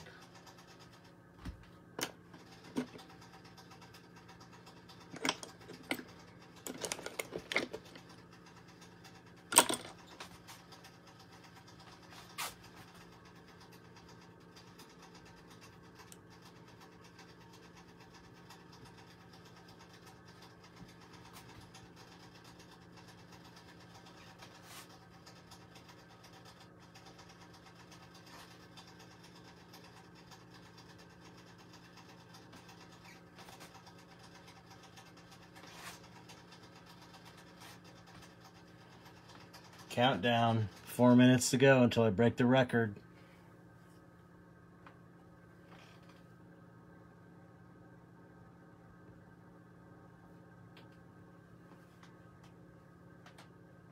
Yep, that's Whitey and the mouse wheel.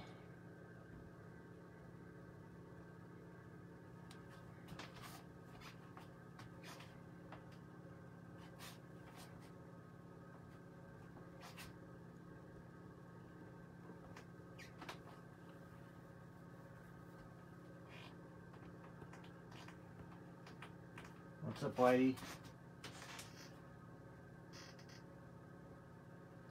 These mice are so cute.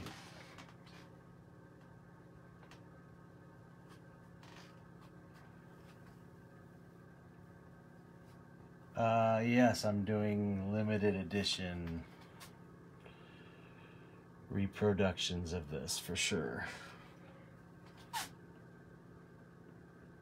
And I'm trying to do it for Monsterpalooza.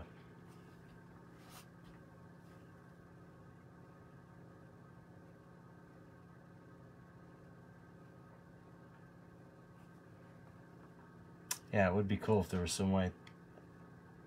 Thanks, Doug. See you in April. It would be cool if there was a way to have voices so it wasn't, I didn't have to keep looking at the text. But still very fun and cool.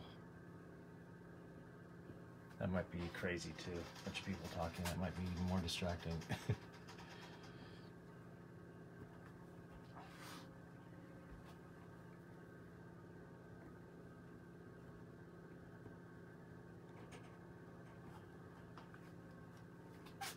Yeah, I might finish it on yeah, probably. I'm probably going to finish it, Suzanne, on Patreon tomorrow.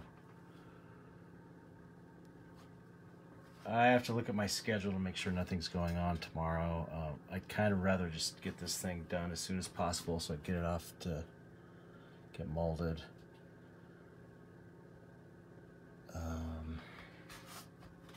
I don't think I have any other major plans except this book. I'm working on the dystopia book too.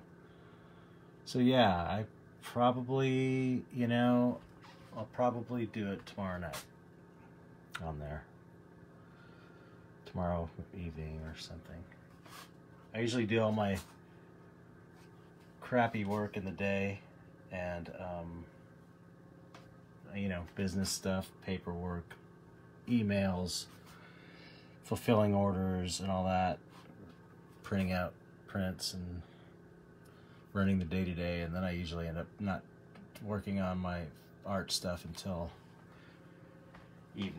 afternoon, evening.